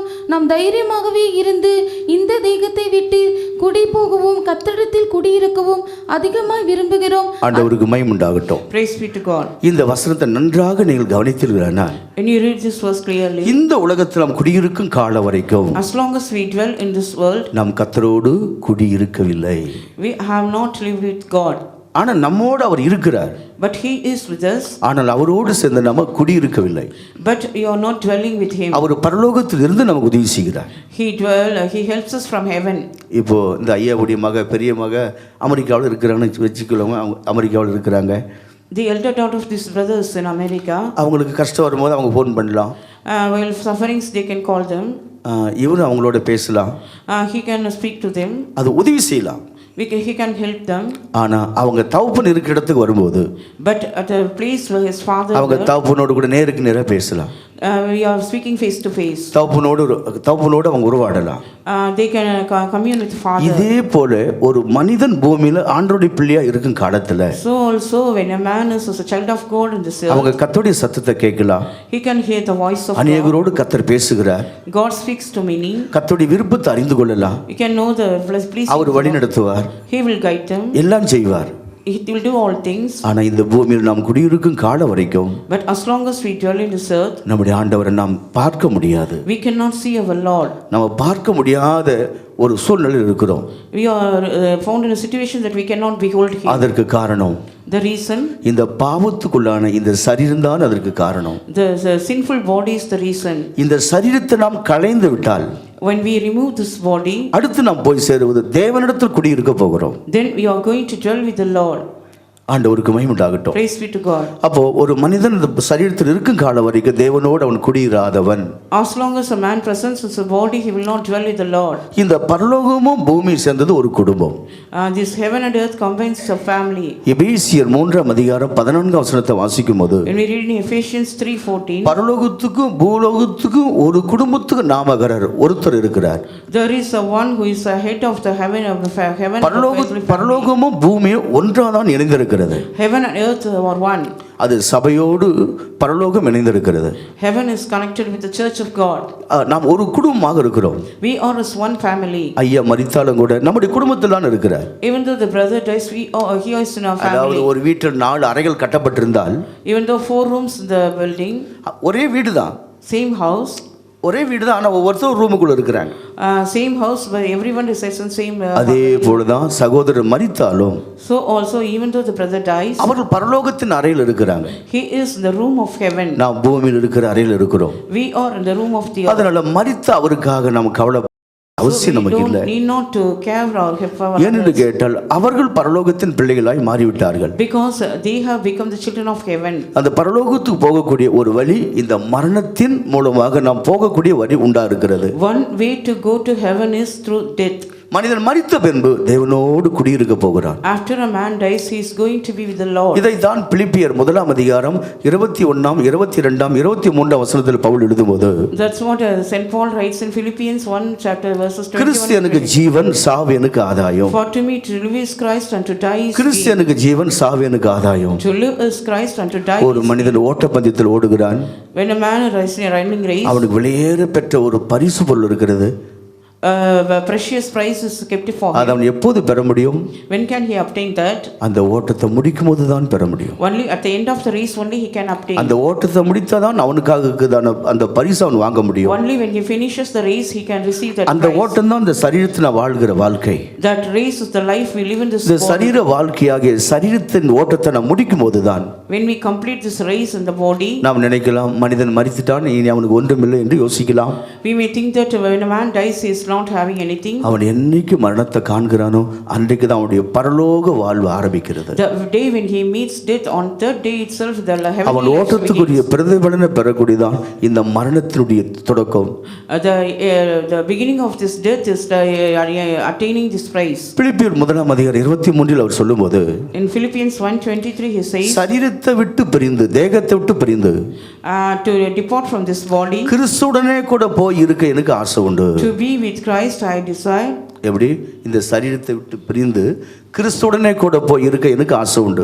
I have desired to depart from this body. இந்த சரீரத்தினால் தரித்திருப்பது Abiding in this flesh உங்களுக்கு பிரயோஜனம். is more needful for you. உங்களுக்கு பிரயோஜனம், என் கிரியைக்கு பலன் உண்டு. I have worked for my reward. இந்த சரீரத்தில் இருக்கிற காலத்தில் கிறிஸ்துவுக்காக ஒரு மனிதன் ஜீவிக்கும் போது அதற்குண்டான பிரதிபலன் அவர் வைத்திருக்கிறார். As long as a man in this body, when he lives for Christ, he is having a same அதனால் reward. கூடியிருக்கிற நம்ம எல்லாரும் புரிந்து கொள்ள வேண்டும். We must understand this. நம்முடைய சகோதரர் இவ்வளவு காலம் நம்மோடு குடியிருந்தார். Our brother till hitherto he was with us. அவர் மரித்ததன் மூலமாக தேவனோடு குடியிருக்க போயிருக்கிறார். Through his death he had gone to be with the Lord. நம்முடைய குடியிருப்பு அங்கேயே தான் இருக்கிறது. Our conversation is in heaven. பிலிப்பியர் 3 அதிகாரம் 18 வசனத்தில் 20 வசனத்தில் வாசிக்கும் போது, When we read in Philippians 3:20, நம்முடைய குடியிருப்பு பரலோகத்தில் இருக்கிறது. our conversation is in heaven. அங்கே இருந்து கர்த்தராகிய இயேசு கிறிஸ்து என்ற இரட்சகரை எதிர்பார்த்து கொண்டிருக்கிறோம். From where we look for our Savior, our Lord Jesus ஒரு நாள் Christ. ஆண்டவர் வரப்போகிறார். One day our Lord is going to our come. வருகிறதான நாளில் A day when he comes, மரித்தோர் உயிரோடு எழும்புவார்கள். all the dead will rise up with life. உயிருள்ளவர்கள் மறுரூபம் ஆவார்கள். They that are alive will transform. இந்த இரு கூட்டத்தாரும் சேர்ந்து Both of them join together. மத்திய ஆகாயத்திலே சந்திப்பார்கள். மேகத்தின் மேல் எடுத்துக்கொள்ளப்படுவார்கள். They will taken upon the clouds. மேகத்தின் மேல் எடுத்துக்கொள்ளப்பட்டு They will be taken upon the our clouds. நித்திய சாம்ராஜ்யத்தை போய் கண்டடைவார்கள். They will see heavenly kingdom. இந்த அருமையான வாழ்க்கை தேவனுடைய பிள்ளைகள் உங்களுக்கு தேவையா இருந்தால், This beautiful life with your children of God, you need இதற்கு this. சில கிரயத்தை நீங்கள் செலுத்த வேண்டியதா You இருக்கிறது. have to pay some price for it. பாவத்தை விட்டு மனம் திருப்பி விட வேண்டும். You must repent from sin. இயேசு கிறிஸ்துவை விசுவாசிக்க வேண்டும். You must believe Jesus Christ. விசுவாசித்து முழுக்க ஞானஸ்நானம் பெற்றுக்கொள்ள வேண்டும். Believing Jesus, you must attend ஒரு baptism. பரிசுத்த வாழ்க்கை செய்யும்படி பரம அருள் பரிசுத்தாவின் அபிஷேகத்தை பெற்றுக்கொள்ள வேண்டும். To lead a holy life, you should receive Holy Spirit. இந்த உலகத்தில் உனக்கு ஒரு வீடு உண்டு. சபைக்குள்ளே வந்து ஐக்கியப்பட வேண்டும். You have a house, you must have a fellowship with this house. அப்போஸ்தலர் தீர்க்கதரிசி என்பவராகிய அஸ்திபாரத்தின் மேல் கட்டப்பட வேண்டும். You must be built upon the foundation of apostles and ஒரு prophets. தெய்வீக ஜீவியத்தை நாம் செய்ய வேண்டும். We must lead a purchase life. இந்த பாவம் நிறைந்த உலகத்தில் ஒரு பரிசுத்த வாழ்க்கை நாம் செய்ய வேண்டும். In this sinful world, we must lead a holy life. கெட்ட மனிதர்கள் இருக்க இந்த உலகத்தில் நல்லவர்களாய் வாழ்ந்து காட்ட வேண்டும். In this world full of evil men, we must live as good அப்படி men. ஒரு ஜீவி நாம் செய்யும் பொழுது When we lead such a life, நம்முடைய குடியிருப்பு பரலோகத்தில் இருக்கும். our citizenship will be in அங்கே heaven. போய் நாம் தேவனோடு என்றென்றைக்கும் குடியிருப்போம். We will dwell with our Lord forever. நம்முடைய சகோதரன் நமக்கு முன்பாக முந்திக் கொண்டார். Our brother had passed before us. அவருடைய நண்பர்கள் அநேக நல்ல சாட்சி சொன்னார்கள். All his friends testified good testimony. ஆனால் இந்த உலகத்தில் மாத்திரம் நண்பர்களா இருக்கிறது அல்ல. But not only friends in this world. நித்தியத்திலேயும் போய் அவரோடு நண்பரா இருக்க வேண்டுமானால், Even in eternity, if they should be as friends with our him. போன நல்ல நேர்த்தியான பாதைக்கு தங்கள் ஒப்பு கொடுத்தால் அவரை போய் காணலாம். In the good way that he hath passed through, if they commit to that path, they can see. தேவனோடு பரலோகத்தில் குடியிருக்கக்கூடிய ஒரு ஸ்லாக்கியத்தை அவர் பெற்றுக்கொண்டார். He had a privilege to be with the Lord. அவருடைய குடும்பத்தாரை கத்தர் ஆறுதல் படுத்த முடியாத நம்ம எல்லாரும் ஸ்தோத்திரம் பண்ணுவோம். Sodram, Todram, Todram, Todram, Todram, Todram, Todram, Todram, Todram, Todram, Todram, Todram, Todram, Todram, Todram, Todram, Todram. அவருடைய குடும்பத்தாரையும் அவருடைய இனஜனங்கள் அவருடைய நண்பர்கள் யாவரும் கத்தர் ஆறுதல் படுத்தி இருதயத்துக்கு கத்தர் தாமே இந்த நாளில் ஒரு தைரியத்தை கொடுக்க வேண்டும். ஸ்தோத்திரம் பண்ணுவோம். சோதர தோதுர தோதுர தோதுர தோதுர தோதுர தோதுர தோதுர தோதுர மனிதனுக்காக அவர் ஆயத்தமாக்கி வைத்திருக்கிற எல்லா மேன்மைகளுக்காக ஸ்தோத்திரம் பண்ணுவோம்.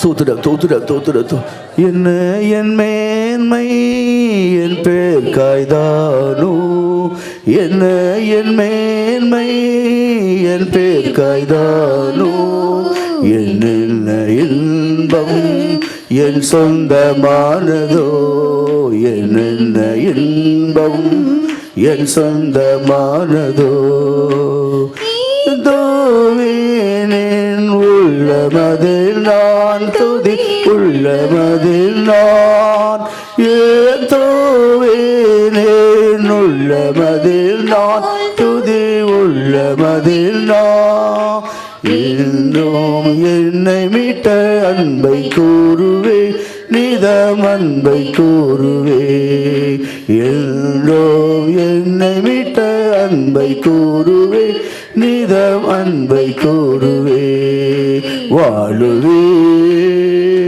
அன்ப நாடகில் ஆர்ப்பரிப்புடல், வாழுவே அன்ப நாடகில் ஆர்ப்பரிப்புடல், வாஞ்சையுடன் காத்த இந்த நாவல் தீர்த்திட்டார் வாழுவே இன்ப நாடகில், வாஞ்சையுடன் காத்த இந்த நாவல் தீர்த்திட்டார் வாழுவே இன்ப நாடகில். நம்ம எல்லாரும் மறுபடியும் சோதரம் பண்ணுவோம். சோதர தோதர தோதர தோதர கூடி வந்த யாவரையும் கத்தர் ஆஸ்வதித்தார். ஸ்தோத்திரம் பண்ணுவோம். சோதர தோதர தோதர தோதர இங்க இருக்கிற யாவரும் நித்திய ராஜ்யத்தை கத்தர் ஆயத்தப்படுத்தணும். ஸ்தோத்திரம் பண்ணுவோம். சோதர தோதர தோதர தோதர தோதர தோதர நம்முடைய எல்லா துதி கன மகிமை எல்லாம் திரியக தேவனுக்கே கொடுத்து ஸ்தோத்திரம் பண்ணுவோம். சோதர தோதர தோதர. அன்பான பிதாவே, இந்த அருமையான விளைக நன்றியோடு துதிக்கிற ஆண்டவரே, கத்தாவே நீரோட மத்தியில் வந்து இந்த ஆறுதல் கூட்டத்திலே ஆசீர்வாதமாகி தந்தபடி நான் ஆசீர்வதிக்கிற ஆண்டவரே. ஆண்டவரே நீரோடு பேசுகிற ஒவ்வொரு வார்த்தைக்கு ஆசீர்வதிக்கிற கத்தாவே, மற்றவரை போல ஆண்டவரே துக்கித்து அறிவில்லாத மனதில் என்ன சொன்னீர் ஆண்டவரே. கத்ததாமே 6 வருஷத்தோடு பிரதான சத்தத்தோடு வரும்போது கிறிஸ்துக்கள் மரித்தது முதலாவது எழுந்திருப்பார் என்றும் என் உயிரோருக்கு நாங்களும் மருவம் வாக்கப்பட பேசினேன் ஆண்டு. இந்த சத்தியத்துக்காக ஜீவிக்கப்படியாக ஆண்டவரே இந்த குடும்பமானது இந்த சத்தியத்துக்காக தங்களை அர்ப்பணித்தது ஆண்டு. சந்திரசேகர பிரதர் மட்டுமல்ல, 2 குடும்பத்தில் மூத்த அண்ணாச்சி குடும்பம் மட்டுமல்ல, எல்லாரும் வச்சுட்டு ஞானஸ்தானம் பெற்று பரிசுத்தான விஷயம் பெற்று இந்த சத்தியத்துக்காக வேறு இருந்தார்கள் ஆண்டவரே. ஆண்டவரே இந்த சத்தியத்தை போட்டு ஜீவிக்க உதவி செய்த ஆண்டு. இவர்கள் ஆண்டு உலகத்தை வெளிச்சமாக இருந்தார்கள். மலையின் மேல் பட்டணம் மறைந்திருக்க மாட்டது பூரா ஆண்டவர். இவருடைய ஊழிய குடும்பம் அப்படி ஒரு ஆசீர்வாதமாக திகழ்ந்தது ஆண்டவரே. மாத்திரமல்ல இவை செய்த நற்கிதைகள் எல்லா ஜனத்துக்கும் முற்றிலும் ஒரு வெளிச்சமாக காணப்பட்டது ஆண்டு. இது நிமித்தமாக எத்தனை பேர் சாட்சி சொன்னதை அறிவி. இன்னும் அநேகர் இது குறித்து சாட்சியில் எதிர்பார்க்கிறோம் ஆண்டவரே. ஆனால் சாட்சியில் நேரம் இல்லாதபடினால இந்த கூட்டத்தை முடிக்கிற ஆண்டவரே. கத்ததாமே பேசின ஒவ்வொரு வார்த்தை ஒவ்வொரு உள்ளத்தில் கிரியேஷன்படி ஆரம்பிக்கிறேன். சந்ததி ஆசிரியக்கப்படணும் ஆண்டவரே. ஆண்டவரே இந்த குடும்பத்தில் 2 பேரை நீ எடுத்துக்கொண்டீர் ஆண்டவரே. இந்த வருஷத்தில் அண்ணன் தம்பி 2 பேர் நீ சேர்த்து கொண்டீர் ஆண்டு. ஆனால் நான் உங்களை திக்கற்றவிடே நான் மறுபடி வருவேன் என்று சொன்ன இயேசு ஆண்டவரே. இந்த உலகத்தில் யாருமே நிரந்தரமாக இருக்க போகிறதே அல்ல என்று அன்று வாசிக்கிறோம். நிலையான நகரம் இந்த பூமியில் இல்லவே இல்லை ஆண்டவரே. ஒரு நாள் எல்லாம் இந்த உலகத்தில் கடந்து போய் நிச்சயம் ஆண்டவரே. ஆனால் நாங்கள் பரலோகத்தில் நித்தியமாக அவரோடு வாழ்வோம். அந்த நம்பிக்கைக்காக ஆண்டவரை ரட்சித்து அபிஷேகித்து பரிசுத்தமாக நைக்கித்து சேர்த்தீராண்டு. இங்கே வந்த எல்லாரும் ஒரு நரகத்தை தள்ளப்படக்கூடாதாண்டு. அந்த பல்லவ ராஜ்யத்துக்காக உங்களோட வருகைக்காக ஆயத்தப்படணும் ஆண்டு. தொடர்ந்து எல்லாரையும் பாதுகாக்கணும். வியாதிகள் விளைகிற சேமிரித்தர்கள் வரக்கூடாது ஆண்டவரே. இந்த குடும்பத்துக்கு ஆண்டவரே நீ தலையாக இருக்கணுமே ஆண்டவரே. ஆண்டவரே ஈஸ்வத்திரம் ஆண்டு அவருடைய தொழில் எல்லாவற்றையும் கொடுத்து ஆசிரிக்கணும் ஆண்டு. அற்புதமாக வழி நடத்து எல்லாரையும் பாதுகாத்து கொண்டு ஆசீர்வதி உங்களோட பிறகு ஆயத்தப்படுது. இயேசு கிறிஸ்துவின் வேண்டுகிறோம் பிதாவே. கர்த்தராகிய இயேசு கிறிஸ்துவின் கிருபையும் பிதாவாகிய தேவனுடைய அன்பும் பரிசுத்தாவின் ஐக்கியம் வருகை மற்றும் அனைவரோடும் நம்ம அருமையான அந்த ஆராதனைக்கு வந்த ஆறல் கூட்டத்துக்கு வந்த அனைவரோடும் அந்த அருமையான சந்தர்சய குடும்பத்தோடும் வருகை வரைக்கும் என்றென்றைக்கும் இருப்பதாக.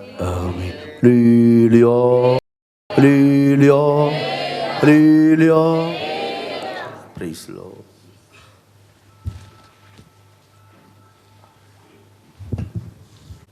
இந்த மாலை வேளையிலே இந்த கூட்டத்திற்கு வந்திருந்த ஒவ்வொருவருக்கும் நாங்கள் நன்றியுள்ளவர்களாக இருக்கிறோம்.